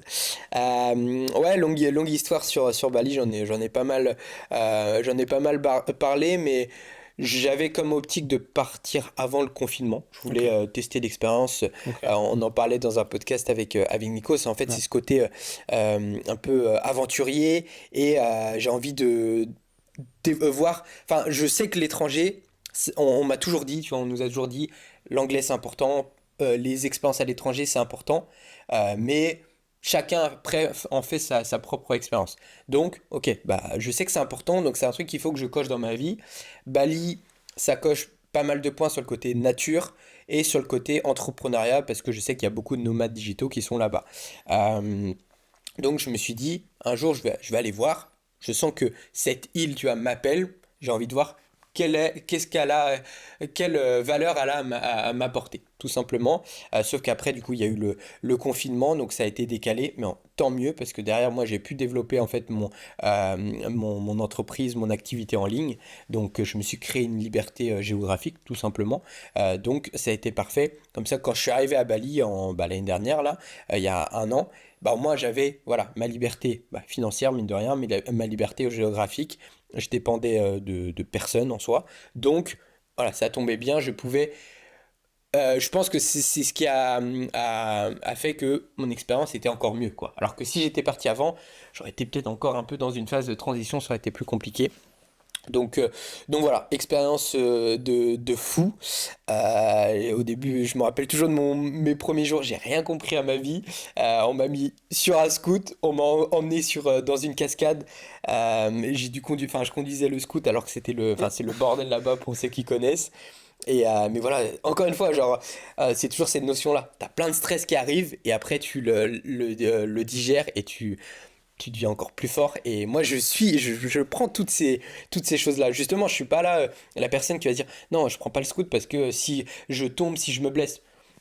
Moi, pour moi, le destin, il est fait et non, tu le fais et ça m'a appris énormément de choses, tu vois, plein de stress et au final, bah, après un an plus tard, j'ai acheté mon scoot là-bas, tout se passe bien quoi. Donc, voilà. Mais si jamais tu sors pas de ton confort, jamais tu vas rester toujours, on revient à ce truc-là, tu vas rester dans ton confort et tu vas toujours prendre le taxi, tu prendras jamais ton scoot parce que tu auras toujours peur. Donc voilà. c'est trop marrant parce que en fait, j'y pensais justement hier soir, tu vois, il y a quelque chose, moi, qui m'arrive à chaque fois que je fais quelque chose de nouveau, c'est pourquoi je fais ça, tu vois. Ok. Et genre, bah, hier, encore une fois, j'ai fait presque 10 heures de train, Mhm. tu vois, et j'arrive à Lorient, je suis dans ma chambre, je me dis, mais est-ce que c'est vraiment fait pour moi, tu vois? Est-ce que faire un podcast, c'est fait pour moi? Est-ce que l'entrepreneuriat, c'est fait pour moi? Mhm. Et en fait, je pense que ça arrive un peu à chaque fois, tu vois, et c'est pareil pour les compétitions, quand je fais du sport, ou même pour quand j'ai commencé mon travail, je me suis toujours dit, ouais, mais est-ce que je suis vraiment fait pour ça, tu vois? Et en fait, une fois que tu passes cette phase de stress et de c'est Mhm. pas fait pour moi, tu découvres en fait tout ce que tu as fait. Et quand je suis parti vivre à l'étranger il y a 3 ans, j'avais que 19 ans, tu vois, et je connaissais vraiment personne sur l'île où j'ai été. Et pareil, quand je suis arrivé, je me suis dit, mince, mais qu'est-ce que je fais là? Tu vois, je suis à 8000 km de chez moi. Et en fait, une fois que tu passes tout ça, tu vois tout ce que ça t'a apporté. Mhm. Tu te dis, au final, en fait, c'est qu'un petit passage de stress. Et une fois que j'ai passé ça, j'ai des choses qui m'attendent encore mieux derrière. C'est trop impressionnant. Trop bien. Pour revenir un petit peu à la partie business, est-ce que là-bas, du coup, tu as été avec des projets vraiment business? Comment tu été, enfin, pourquoi tu as été en fait purement Mm. business? Alors, du coup, j'avais pas de plan à proprement dit. Ok. Et c'est ce que je voulais aussi. En fait, je fais une dernière compétition juste avant de partir. En décembre, donc là une compétition de force pour ceux qui connaissent, c'était les championnats de France de street lifting donc en ARM. Et donc je fais cette dernière compète. Donc là j'étais pendant 6 mois j'étais très je contrôlais tout quoi, tout mon plan, ma programmation, ma diète, tout. Et je voulais que après ça, justement parce qu'en fait je suis une personne qui a tout le temps dans le contrôle, qui est tout le temps qui contrôle les choses. Et on revient à cette notion de stress. Je me suis dit, je veux partir à l'étranger pour être vraiment dans l'inconnu. Et c'est pas pour aller là-bas et avoir un plan Ouais. trop strict quoi, parce que moi je me connais, je vais avoir ma programmation d'entraînement et je vais être que avec les trucs que je connais déjà en fait. Et tu vas pas laisser place à de nouvelles opportunités et à de nouvelles choses. Donc j'ai tout fait en sorte pour que quand j'aille là-bas, je, je sois entre guillemets le plus libre et que je prenne tout ce qui arrive. Et je savais que ça allait être très stressant pour moi, ça l'a été, mais c'était trop important. Donc j'ai changé mon entraînement, j'ai découvert des nouvelles méthodes d'entraînement parce que, ok, tu t'entraînes comme ça, c'était ce que je voulais chercher quoi. Même il y a plein de choses, tu vois, la respiration, le yoga, j'ai pas trop fait, mais et c'est encore dans des optiques. Mais ce qu'il faut bien comprendre, c'est que ouais, quand on est dans un but de compétition, bah, on contrôle tout et du coup, mine de rien, on ferme toutes les portes à de nouvelles choses. Tu peux pas tester de nouvelles disciplines, de nouvelles méthodes d'entraînement, de nouvelles diètes, tu vois, de nouvelles nutritions. Et en fait, tu restes que avec les trucs que tu sais. Et tu vois, on est jeunes, bah, tous les deux, on a 24 Ouais. ans. L'objectif, à un moment, c'est bien de contrôler, ok, je sais ce que je veux, d'avoir un plan, mais à un moment aussi, il faut un peu le laisser ouvert, ouais, s'ouvrir au maximum au monde et voir, prendre un maximum, et après de faire le résumé de tout ça et de se l'approprier et après de voir jusqu'où ça t'emmène. Et du coup, voilà, pour répondre à ta question, non, j'avais pas de plan, même d'un point de vue business, je savais que voilà, il y a beaucoup de nomades digitaux et tout, mais tu vois, je suis en aucun cas je suis allé avec et de toute façon c'est ce que je l'ai même pas fait tu vois. En aucun cas je me suis dit, ah je vais aller à Bali comme ça je vais faire plein de vidéos avec des influenceurs. Non, Ouais, c'est non, des non. mecs que justement je respecte même pas, donc non, je vais faire mon truc. Si justement il y a des gens il y a des opportunités qui sont en accord avec mes valeurs, j'irai, tu vois. Bah, par exemple avec Nico, voilà, ça c'était parfait en fait. Mais en aucun cas je me suis dit, ah je vais aller là-bas comme ça, je vais faire des feats avec des gens que j'aime pas, mais comme ça je vais gagner des abonnés. Alors là, jamais de la vie. Donc voilà, non, je suis resté comme ça ouvert et puis voilà, ça m'a tellement, comme je te disais, on en parlait en off, quand je suis rentré là, revenu en Ouais. Bretagne, j'ai fait wow. Et genre, je connais beaucoup plus comment mon corps fonctionne, comment l'alimentation, parce qu'avec Nico et tout, enfin, j'ai appris de plein de nouvelles choses, des méthodes d'entraînement, enfin, voilà, c'était hyper bien et je suis content d'avoir, de m'être ouvert comme ça, C'est quoi. trop bien parce que c'est un excellent exemple de dire, en fait, lance-toi et même si c'est pas parfait au début, même si Mm. t'es pas, mais si t'es sûr de rien, lance-toi et après tu prendras les feedbacks, t'amélioreras Ouais. petit à petit. Ça, donc pour tous ceux qui nous regardent, lancez-vous, c'est important. Euh, j'ai vu que sur ta dernière vidéo, ta vidéo départ Ouais. de Bali, on a vu une petite photo floutée. Et est-ce qu'on peut avoir un petit indice, Voilà, sans tout l'exclu. dévoiler, mais un petit indice, si tu peux, si tu veux Ah oui, pas. oui, bah oui, l'exclu. Ah oui, oui, bah du coup, l'exclu, c'est celle-ci, c'est que j'ai investi dans l'immobilier là-bas, donc à Bali, donc c'est mon premier investissement, comme on en parlait en Ouais, off. Normalement, tu fais ça dans ton pays et après tu pars sur pourquoi pas un investissement à l'étranger. Mais encore une fois, une notion de confiance, une notion de petite voix. Avec Nico, c'est quelqu'un, voilà, c'est un gars en qui j'ai énormément confiance, où j'ai envie de faire des choses aussi sur le long terme. Bali Time Chamber, donc son projet entrepreneurial, c'est un vrai succès. C'est un mec qui a une vision de ouf parce que il a toujours un petit temps d'avance. Donc ouais, ça a énormément d'impact sur moi et je sais que ça va avoir encore plus d'impact sur les années prochaines. Donc voilà, l'exclus, c'est qu'on crée entre guillemets un village un petit peu là-bas, à côté de la Balitam Chamber. Donc le concept, il est pas encore défini à l'heure actuelle, en fait, on a plusieurs idées en tête. C'est que pour ceux qui connaissent pas le concept de Balitam Chamber, c'est tu bookes une semaine à un mois pour vraiment te focus à 10 000% sur tes projets. Tu as ta salle de sport, le restaurant et un environnement. On parlait d'environnement, tu que avec des mecs qui ont des projets, qui ont des ambitions.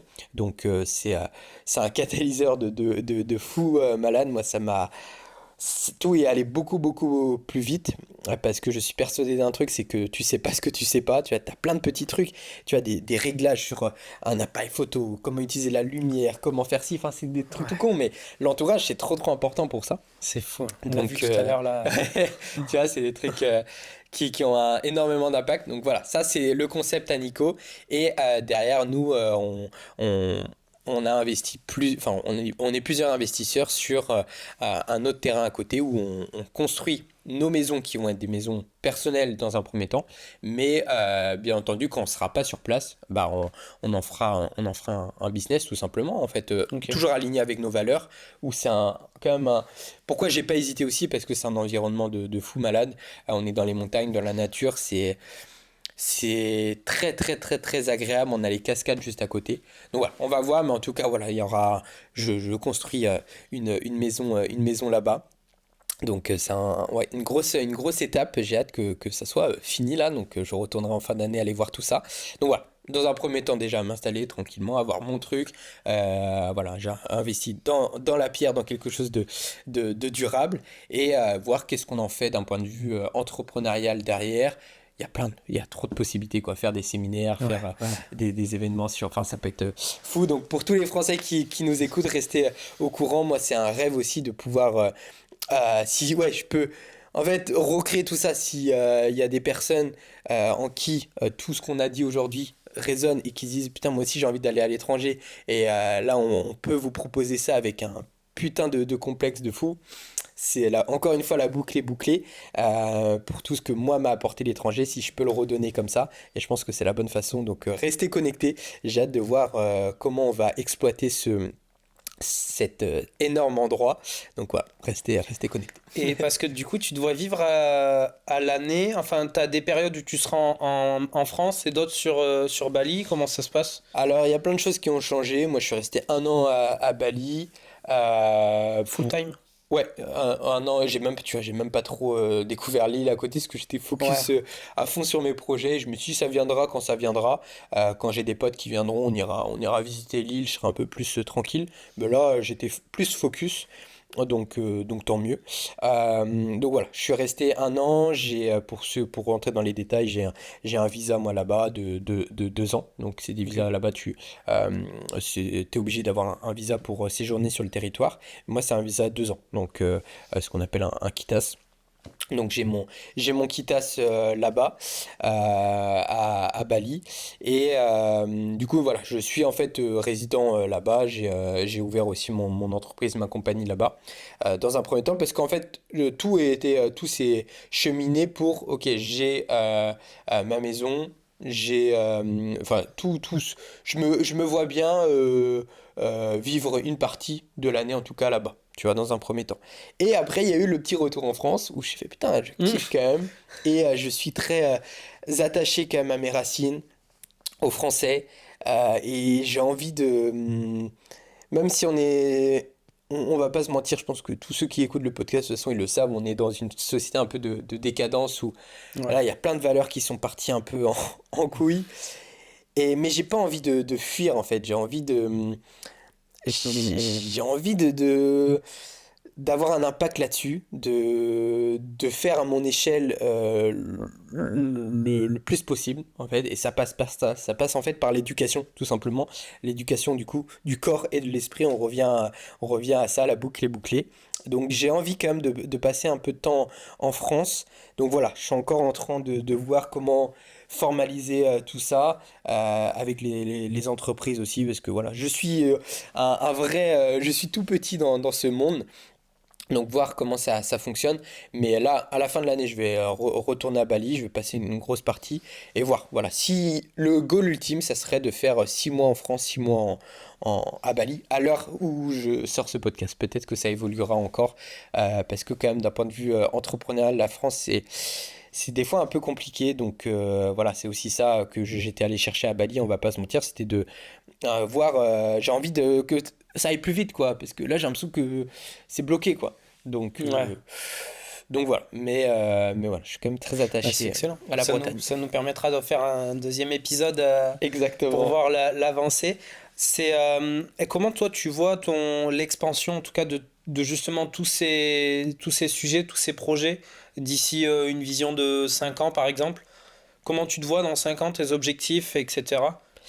Alors, donc mes objectifs déjà, bah, là, c'est de gagner les trois compètes.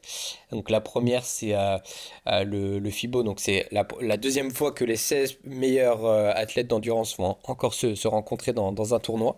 Donc, autrement dit, pour moi, là, c'est les championnats du monde d'endurance, donc comme en 2019.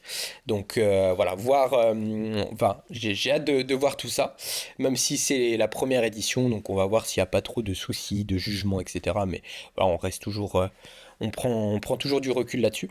Ensuite, les championnats de France à Paris et une compétition en Italie aussi, qui est un peu comme les championnats du monde, parce que je pense ça va être aussi les meilleurs athlètes qui vont se retrouver. Donc ça, c'est mon focus prioritaire, c'est quelque chose que j'ai besoin parce que je considère, voilà, je suis jeune, je suis dans l'énergie, j'ai envie et la compétition, pour moi, c'est un peu le Graal, un peu à la fin, c'est voir de quoi tu es capable le jour J. Donc ça, je trouve que c'est important parce que, tu vois, on peut faire de la performance, comme on disait, dans le sport, dans l'entrepreneuriat, dans l'immobilier, dans tout ça.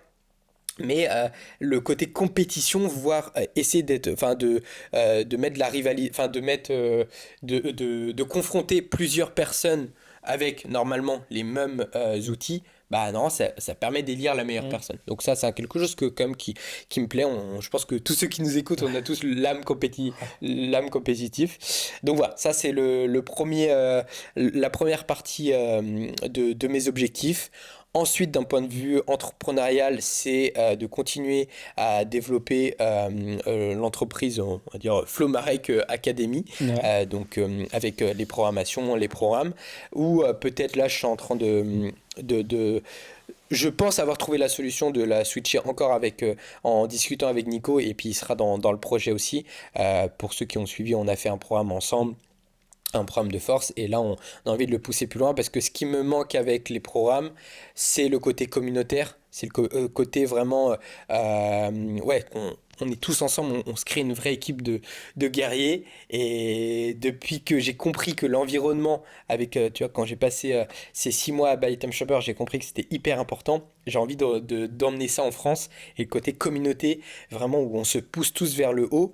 Et je pense que là, je suis prêt j'ai les épaules j'ai pris le temps d'emmagasiner un maximum d'expérience, parce que j'ai l'impression que le gros problème avec tous les côtés communauté, c'est entretenir la communauté. C'est ça qui est important. Créer des événements, créer des challenges, créer plein d'interactions.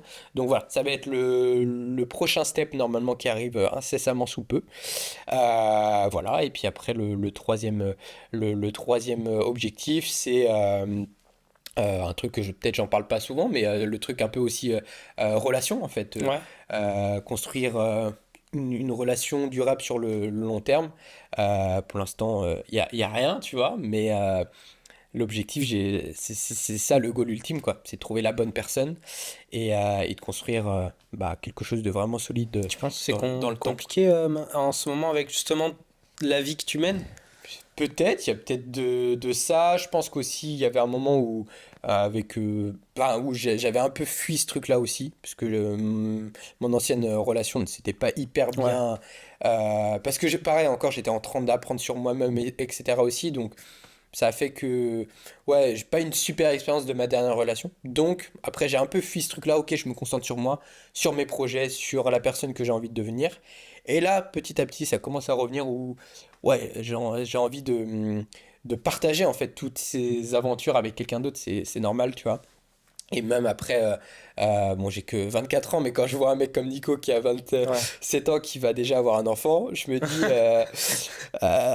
dis ouais, ça me chauffe aussi parce que j'ai pas envie, voilà, je prends le temps. Je pense que, Ok. ouais, 27, 28 ans, déjà, j'aurais déjà bien évolué. Mais voilà, c'est un objectif aussi sur le long terme. Parce c'est les trois piliers, quoi. Les trois piliers plus importants. Et c'est, voilà, mes objectifs perso, etc. Mais il y a aussi le côté famille et hérédité, avoir un enfant. Aussi, je pense à mes parents, mine de rien. Je sais pas s'ils écouteront ça, mais tu vois, ça serait trop bien si, bah voilà, d'avoir un gosse, etc. Je trouve que c'est la bonne lignée. C'est des vraies valeurs, des bonnes valeurs Ouais, qu'il faut si t'as qu'on envie de lui garde, quoi. transmettre les bonnes valeurs, etc., c'est trop Exactement. cool. Parce que je crois que là, en 2024, non, 2023, c'est l'année la plus basse, je crois, en termes Ouais, de naissance. C'est un c'est truc de ça. fou, tu vois. C'est fou. Donc, quand on parle de société de décadence, ça vient de là. Parce que s'il y a l'avenir, c'est les gosses, tu vois. C'est un truc de ouf. Ouais. Et Quand on voit l'éducation qu'ils ont maintenant, notamment scolaire, etc., c'est ouf. donc, à nous de, voilà, ces valeurs-là, ça passe par, ouais, les enfants, etc. Donc voilà. Mais bon. Trop bien.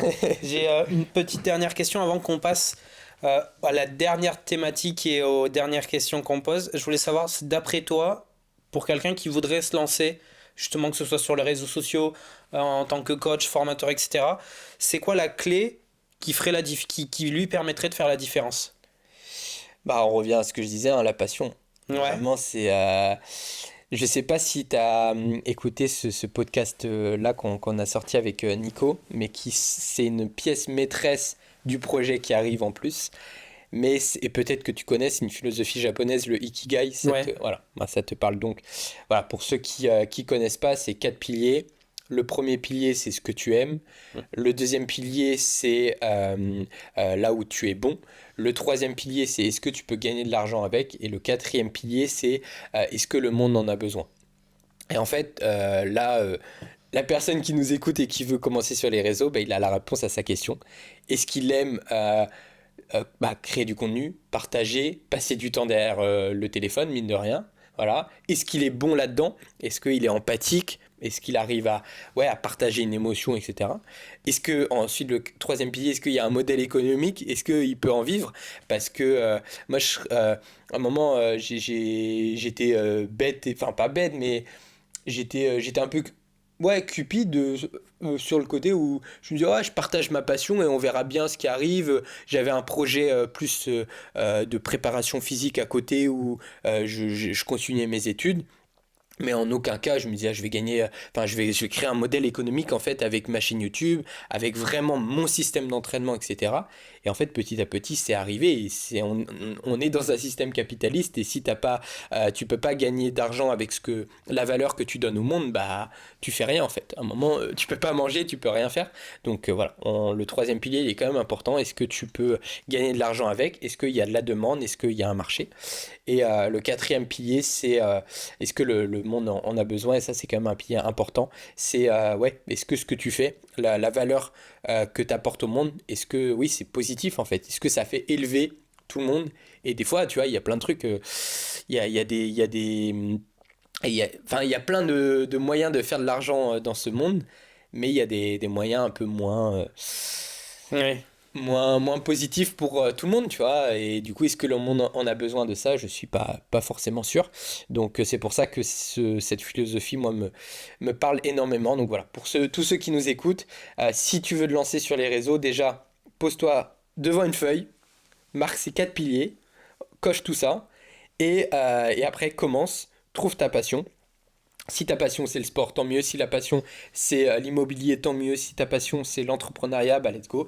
Et après, par contre, il va falloir travailler très dur parce que comme on en parlait au début, c'est énormément de travail, énormément de stress. Mais après, on prend ce qu'on, enfin, on, on récolte ce qu'on appelle l'effet cumulé, c'est que tout arrive d'un coup. C'est ça. Et moi, c'est un peu ce que je me suis pris dans la gueule, mine de rien, quand j'ai sorti les programmes. J'ai fait, ah ouais, en fait, parce que ça faisait des années que je créais du contenu gratuit, que je créais quelque chose sans même savoir. Et en fait, j'étais en train de créer ce fameux effet cumulé.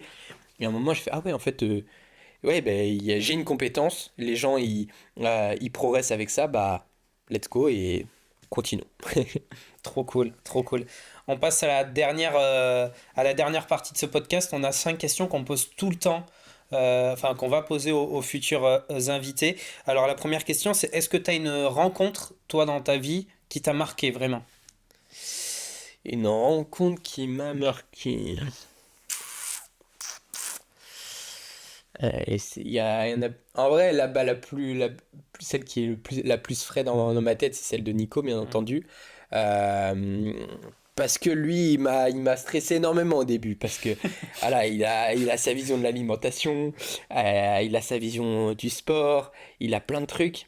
Et au début, quand même, je me rappelle le nombre de discussions qu'on a eues dans le sauna ou dans le bain chaud, là, à la Balitam Chamber, où j'étais là, waouh, putain, il y a plein de trucs, enfin, je prenais plein de choses, plein de nouvelles réflexions dans ma tête et moi, il me faut du temps après pour tout organiser dans ma tête. Donc ouais, je pense qu'une grosse rencontre, ça a été Nico quand même, euh, où ça m'a, en tout cas, c'est la plus récente. Après, je pense bien entendu quand même à Charlie, où j'ai passé quand même pas mal de mois aussi avec lui à Bali. C'est quand même y a rien de plus. Je trouve, enfin, ouais, c'est tellement beau sur le côté où moi, et c'est une personne qui m'a inspiré sur YouTube, qui m'a mis au sport, mine de rien. Et après, tu t'es développé toi-même pour arriver à que vous partagez des moments ensemble et que vous deveniez amis. Ça, quand même, c'est une folie. Donc ouais, ça, c'est une belle rencontre aussi. Et voilà, je dirais aussi peut-être Christian, quand même, un Italien, parce qu'on a un peu la même. Ouais, si, quand même, Christian. Parce que du coup, ça, c'est mon moi, mais dans un autre pays, en Italie. C'est un truc de ouf. Mêmes études, même âge, même sport, même spécialité dans le sport. Je crois on a le même nombre de. Enfin, on a un frère tous les deux. Enfin bref, on connecte trop, trop, trop, trop bien. Et pourtant, on n'a pas la même langue. Donc avec l'anglais, on arrive à Ouais. parler, mais ça, c'est une folie. Ça, c'est de trouver un peu la même personne, les mêmes valeurs que toi, dans un autre pays. Ouais, ça, c'est une folie. Bon, bref. Est-ce qu'il y aurait une question que tu aurais aimé que l'on te pose? Quand? Maintenant ou il y a quelques années, tu vois? Non, là, dans le podcast. Tu t'es dit, ah, ça aurait été intéressant qu'il me pose cette question sur laquelle j'aurais pu rebondir. Et dans ce cas-là, après, on enchaînerait avec. Ah, bah, tiens, je pense qu'on a abordé pas mal de sujets, que ça soit sportif, entrepreneuriat. Hum, Non, je pense que c'est sur ça, c'est que si j'avais pas abordé le point sur les relations, peut-être ouais, parler de ça parce que c'est un pilier quand même important Mm, mm. et où je suis encore totalement novice encore là-dessus parce que la relation tu vois quand tu vois des gens qui sont restés 40, 50, 60 ans ensemble, je trouve ça hyper hyper inspirant et en fait c'est comme tout, c'est du travail aussi, c'est de Ça. l'entretien et voilà, ça c'est je pense que une question, voilà, c'est peut-être en tout cas dans quelques années, j'espère que si on refait un podcast et que je serai là à dire ouais, bah j'ai encore plus d'expérience là-dessus, tu vois, ça C'est vrai. c'est des trucs importants. Pour avoir ce recul-là, moi, d'être en couple, Ouais. j'ai vu cette vraie différence. En fait, si tu trouves la bonne personne qui arrive à, tu vois, te propulser vers le haut, à te Mm, soutenir, et tu l'as au quotidien, cette personne, c'est vraiment incroyable. Enfin, moi, j'ai mm. vu la vraie différence, tu vois, entre Ça les fait deux. combien de temps du coup? Ça fait 3 ans bientôt. Et tu vois, je l'ai rencontré à un moment où j'étais vraiment tout en bas. Ok, Et la personne que je suis aujourd'hui, tu vois, la mature, etc., c'est à 90%, je pense, grâce à elle, tu vois. ok. Parce qu'elle m'a vraiment poussé et je pense que ça te permet, tu sais, de te tirer. Enfin, moi, je sais qu'elle a cette chose-là avec moi qui me permet tous les jours de me tirer vers le haut Ouais. et de donner le meilleur de moi. Et de, si jamais je tombe, tu vois, elle est là pour me rattraper et me dire, ok, c'est reparti, tu vois, tu repars. Et Sans, faut trouver juste la bonne personne, tu vois, qui te freine pas et qui te permet de t'épanouir et dans ta vie de couple et dans ta vie professionnelle. Parce qu'avec un entrepreneur, c'est vrai que, enfin, moi je le dis souvent, c'est vraiment un mode de vie, tu vois, c'est pas un métier, c'est un mode de vie, que ce soit l'entrepreneuriat, le sport à haut niveau comme toi tu fais, etc. Et c'est dur de trouver cette personne-là qui arrive à rentrer dans ce puzzle Ouais. et qui permet, tu sais, de combler et d'avoir en fait de combler ce puzzle, d'avoir la pièce manquante qui te permet de. Et, se- et selon toi, tu vois, c'est plus difficile de trouver la bonne personne au début, quand tu dis, tu vois, tu l'as Ouais. découvert en bas, et du coup, tu fais tout le chemin avec, ou, ouais, je pense que j'ai la réponse à ma question, je pense que c'est le mieux de la trouver là. Mais après, est-ce que c'est pas plus difficile aussi, du coup, de la trouver après, derrière, quand t'es à fond, la tête dans le Et guidon? Comment tu vois les choses, je toi? pense que en fait c'est les deux sont possibles. Le truc c'est que soit tu trouves la personne tout en bas et malheureusement elle te suit pas parce que bah, elle se rend compte que ce rythme de vie Mm. là est très compliqué et du coup elle te lâche. Soit tu la trouves en haut et du coup elle s'accroche, elle sait qu'en fait elle sait ce que tu vis au Mm. quotidien et du coup elle est déjà au courant. Maintenant, il faut avoir, est-ce que cette personne, elle est là par intérêt, tu vois, Mm. ou est-ce qu'elle est là bah, pour toi, tout simplement. Ouais. Donc, ça, je pense il faut vraiment faire la part des choses. Le problème qu'il y a, c'est que quand tu la trouves tout en bas, effectivement, tu as plus de chances qu'elle te lâche en cours de route par Ah rapport ouais. à... Enfin, moi, je sais que j'ai eu cette période-là juste avant elle, justement Ok. et avec une personne qui n'était pas du tout en adéquation. Et là, je l'ai trouvée à elle qui a permis justement de suivre. Mais je pense que cette personne-là, en fait, la personne avec qui tu es, il faut qu'elle ait aussi, elle, des projets dans sa vie. Ouais. Pas forcément entrepreneurial, tu vois, ou même sportif ou autre, mais qu'elle ait des projets qui lui tiennent à cœur et que toute sa vie, ce soit pas justement ton couple. Parce que, parce que tu peux pas, en fait. Parce que du coup, quand on est dans des mondes comme les nôtres, Mhm. on a deux vies, notre vie de couple et notre vie, que ce soit métier, etc., enfin, entrepreneur, etc., que sportif, qu'on y revient. Et si cette personne-là, justement, toute sa vie, c'est toi, Mhm. ça va être compliqué Ouais. pour elle de suivre la cadence, tu vois. Et je pense que si tu trouves une personne qui a justement, qui colle à ce rythme-là et qui arrive, elle, à avoir des projets, des choses qui lui tiennent à cœur et vraiment qui lui permettent de passer outre votre couple, enfin, de vivre en dehors de, comme si elle n'était pas avec toi, Mhm. je pense que là, ce sera la bonne personne, tu vois ce que je veux dire? Donc toi tu conseilles plus, ouais, trouver quelqu'un qui a ses propres projets, et qu'est-ce que t'en penses de enfin, avoir quelqu'un qui travaille aussi avec toi, tu Bah, vois, c'est quoi Alors, quelle est ta vision là-dessus? Moi je sais pas, tu vois, encore une fois, c'est compliqué pour moi de d'allier les travailler, deux. ouais, d'allier les Ouais. deux. C'est comme faire. Alors, moi, par exemple, mon associé, c'est mon frère, Ok. mais parce on se ressemble sur beaucoup de choses. Et je Ok. pense qu'en fait, il faut se poser les questions de.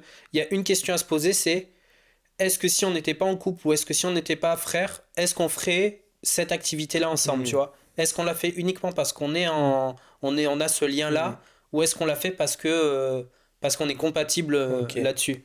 Je pense que c'est la question primordiale à se poser. Et quand tu te poses cette question et que tu as cette réponse, de te dire, ok, ben, je ferais ça avec elle même si on n'était pas ensemble. Là, dans ce cas-là, tu peux commencer à entreprendre ou enfin, à faire cette activité-là ensemble. Ok. Mais sinon, je pense que faut pas y aller parce que c'est voie à l'échec et que tu auras une personne peut-être qui sera en haut, une autre en bas. Il y aura des disputes, etc. Tu vois, donc je pense que c'est vraiment la question à se poser. Est-ce que si je sais pas ce lien-là avec elle, je ferai quand même cette activité avec cette personne? Après, en soi, c'est mine de rien un peu un contrat au début.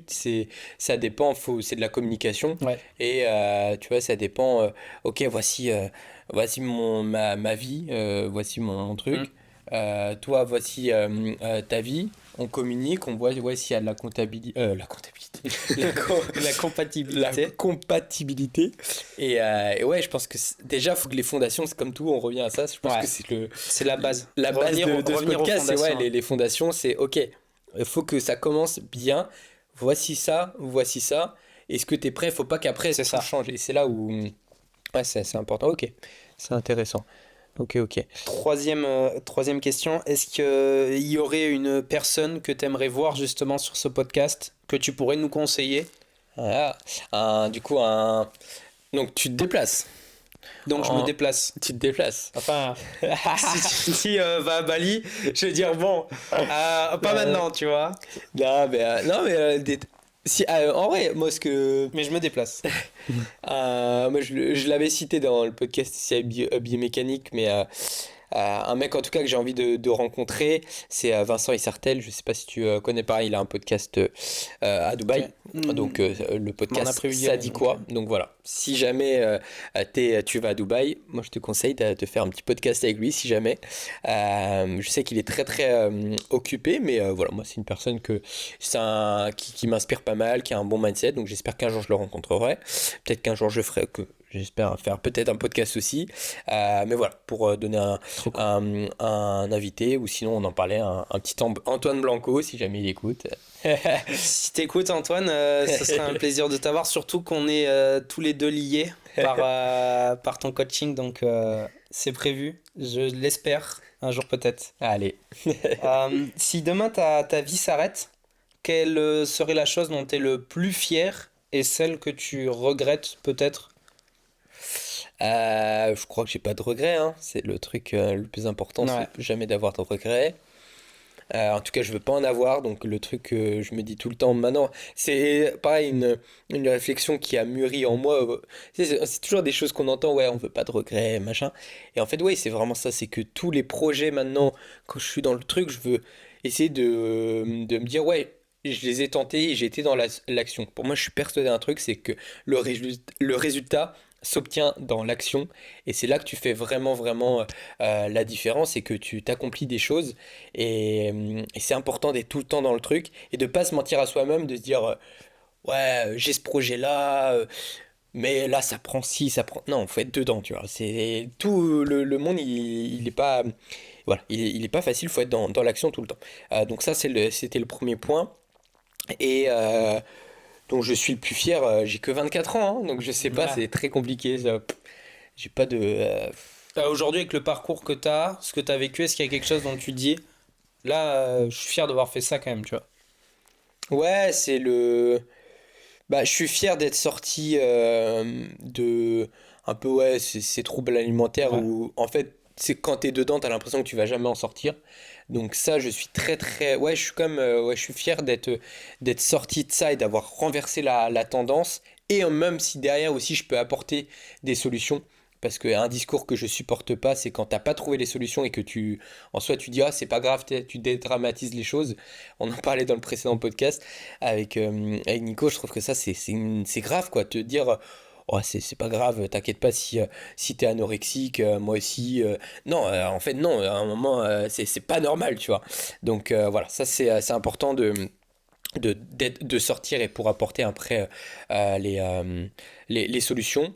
Et non, ouais, la fierté, c'est, j'espère, en tout cas, je fais tout pour essayer enfin, de donner le meilleur de moi-même, physiquement et mentalement. Si ça peut inspirer des gens, si ça peut provoquer un peu cet effet domino, bah ça, c'est ma fierté, parce que je pense que c'est comme ça on va tous s'élever, qu'on va redevenir une nation forte là. C'est le but. C'est le Donc but. c'est le but.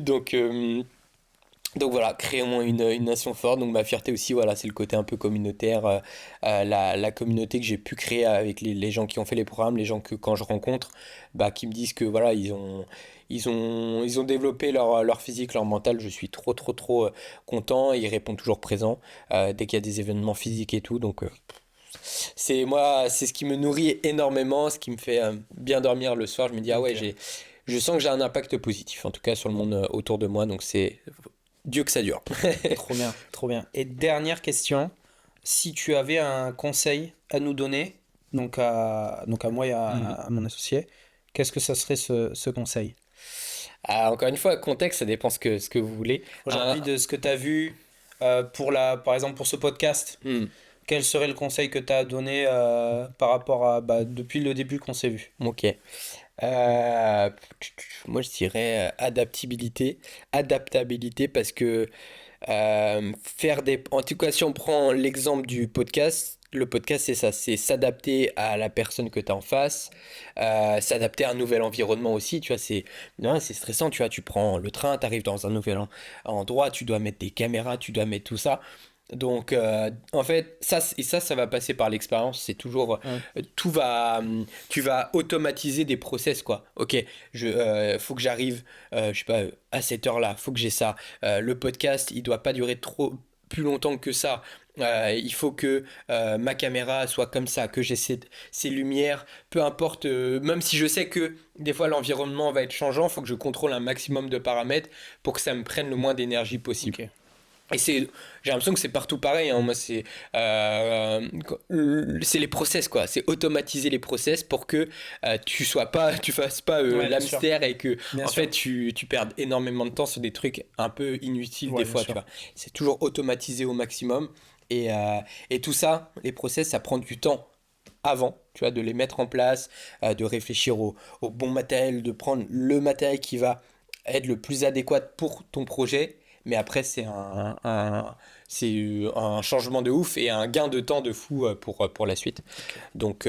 Donc voilà, et être donc l'adaptabilité et puis être au courant de tout, trouver les outils qui sont le plus adéquats pour toi. Tu vois, là on parlait des micros, des choses comme ça, mais regardez, voilà, si c'est plus des podcasts à distance, bah, il faut que tu aies une bonne connexion internet, etc. Mais si c'est des podcasts où tu dois te déplacer, quel est le meilleur micro pour ça? Un micro qui est facile, où j'ai pas tout à installer et tout, tu vois, des trucs comme ça. Moi, je pense que, et dans le sport, c'est la même chose. Moi, je pense toujours à ça, c'est que moi, j'ai des fois été un peu tête dans le guidon à me dire, ouais, mais j'ai ça, je vais m'en sortir avec ça. Et mon mindset, il a un peu changé sur le côté où faut prendre du recul et enfin, changer une pièce, ça peut tout changer. Vraiment, ça peut tout changer. Et même le dernier truc que j'ai appris là-dessus, la dernière leçon, c'est avant, moi, j'étais un peu tu vois, par exemple, les abonnements Amazon, tu vois, c'est des trucs tout Hmm. con, Amazon, les trucs comme ça, ou les abonnements pour les logiciels vidéo. Moi, j'étais un petit pirate, tu vois, avant. Ouais. J'ai toujours, pendant 4 5 ans, j'avais craqué Premiere Pro, Photoshop, Ok. tout ça. Et là, mon mindset, il a un peu changé. Ou sur le côté où je me dis que, en fait, quand tu payes un truc, tu vas être beaucoup plus investi aussi derrière, en fait. Et tu vas avoir retour sur investissement. Mais ça, c'est pas facile au début, c'est de l'éducation un peu aussi financière. C'est que tu mets ça, mais ça va te rapporter plus. Et en fait, tout ça, c'est pareil. Tu vas payer une salle de sport 99 euros par mois, bah, peut-être tu vas avoir des meilleurs résultats parce que c'est l'effet cumulé en fait. Tu vas être beaucoup plus investi le jour J. Tu vas aller beaucoup plus souvent à la salle et tu vas avoir des meilleurs résultats. Alors que si tu payes un abonnement à 10 balles, bah, faut pas s'étonner que peut-être t'as toujours un corps de fragile toujours, tu vois. Ouais, c'est clair, Donc, c'est euh, clair. Puis même pour donc tout voilà. ce qui va être matériel, logiciel et tout, quand tu payes, tu as quand même c'est beaucoup plus simple Mm. d'utilisation que de venir chercher pour craquer les Ouais, logiciels, pour avoir une caméra qui est peut-être pas d'une bonne qualité. Là, tu branches un micro à la caméra, c'est parti, tu lances ouais. et c'est beaucoup plus simple que. Ouais, ça a été. Parce qu'après, tu vois, c'est toujours pareil, parce que pendant 4 ans, avec Premiere Pro et tout, ça a fonctionné, tu vois. Oui, bien sûr. Mais en fait, et aussi, ouais, le dernier point là-dessus, c'est l'expérience. T'as pas l'expérience à fond. Parce que, en fait, quand tu payes, si tu payes pas le truc, tu as toujours des solutions. Dans ce monde, tu as toujours moyen de passer à côté. Mais en fait, tu vas pas profiter de l'expérience à 100%. Donc en fait tu te tires une balle dans le pied pour rien en fait t'es là par exemple je sais que c'est un truc tout con là c'est pour ceux qui connaissent mais Photoshop tu peux enregistrer tous tes trucs et du coup si par exemple tu changes d'ordi bah t'as déjà toutes tes choses comme ça mais vu que moi j'avais craqué que j'ai changé d'ordi bah j'ai rien tu vois donc à un moment faut voilà donc t'as pas tout l'esprit t'as pas toute l'expérience. Et même pour les trucs, tu vois, accès aussi ouais, le truc premium, quoi. Si tu prends que 10% du produit, tu vas avoir que 10% du produit. Il faut le prendre à 100% pour avoir tout. Voilà un peu la conclusion et le mindset que j'ai compris. Et pour faire plus, souvent, faut dépenser plus, mais intelligemment. Et bon, Et voilà. puis, c'est vrai que. On en revient, mais quand tu payes cher pour quelque chose, Mhm. tu te sens beaucoup plus investi et tu donnes beaucoup plus de Ça, c'est le toi. truc de coaching, ouais. Ça, c'est Ouais. les coachings à 10 balles. En fait, c'est ça qui est triste, c'est que toi, tu dévalorises, enfin, tu nigues le marché, et en plus, t'aides pas les personnes, parce que la personne, en fait, a l'impression de faire des économies d'argent, mais en fait, son objectif, c'est quoi? C'est d'atteindre son objectif. Donc, faut qu'elle paye. Ah oui. Donc, c'est aussi simple que ça. Et il faut que. Enfin, en fait, c'est la vie. On revient à ça, à l'entraînement. On en parlait avec Nico, c'est que pour avoir un résultat, il faut que tu payes de l'énergie. Tu vois, tu veux faire des tractions, il faut que tu fasses 100 tractions dans la journée. Je dis une bêtise, mais en fait, c'est ça. Tu payes de l'énergie. Mhm. Plus tu vas en donner, plus ça va te rapporter. Tu vois. Et dans l'entrepreneuriat, c'est la même chose. Et si tu payes un truc à 10 balles, ne t'attends pas à avoir un truc de fou. Tu vas avoir que à la hauteur de ça. C'est ça, Donc, c'est ça, tout à fait. voilà. Mais c'est un mindset à cultiver encore, Ouais, à comprendre. Et... Surtout en France. Ouais. J'ai remarqué, les gens ont beaucoup de problèmes avec, que ce soit même les gens qui vendent des formations chères ou un coaching cher, etc. Mais en fait, il faut le voir un peu comme, par exemple, une caméra. Une caméra que tu vas payer 10 euros, elle n'aura pas la même qualité qu'une caméra que tu vas payer 2000 euros. Exactement. Ouais. Et là, c'est pareil. Un coaching que tu as payé 10 euros, il n'aura pas la même qualité qu'un coaching que tu auras payé 1000 ou 1500 Et euros. peut-être que, en fait, c'est dans les deux, c'est donnant-donnant, c'est la valeur du produit. Et en plus, toi, l'investissement que tu Et vas mettre, l'investissement, parce que c'est vrai que quand tu donnes peut-être 1000 ou 1500 euros dans un coaching, il faut envoyer. voilà, tu te dis j'y vais parce que sinon j'ai perdu 1500 euros, quoi. Exactement. Donc voilà, ok. Et voilà, ouais, pareil avec les caméras. Tu vois, si tu as un truc plus moins cher, bah, tu vas peut-être moins la chouchouter, C'est ça. moins t'intéresser aussi. Donc, ouais, voilà, je pense que c'est un bon mindset. C'est intéressant. Ouais. Trop bien. Ben écoute, on arrive à la fin de ce podcast. Je te remercie, Florian, d'avoir été présent parce que c'était le premier épisode, premier invité du coup. Et c'était vachement important pour nous. En plus, il a été plein de valeurs. Et c'est aussi pour ça qu'on fait ce podcast. C'est pour pouvoir rencontrer des personnes de valeur comme toi, qui ont un parcours et qui ont des choses à nous apporter. Donc j'espère que, en tout cas, toi, ça t'aura plu d'être présent ici. Je vous remercie. Du coup, je vous invite à vous abonner et à liker et à activer la petite cloche. C'est super important pour nous parce que nous, ça nous permet d'avoir plus de crédibilité, de pouvoir inviter plus de personnes sur le podcast et du coup de vous donner plus de valeur à vous aussi. Donc voilà, je vous invite à faire tout ça et on se retrouve à très vite pour le prochain épisode. Merci. Merci à tous. Ciao, ciao.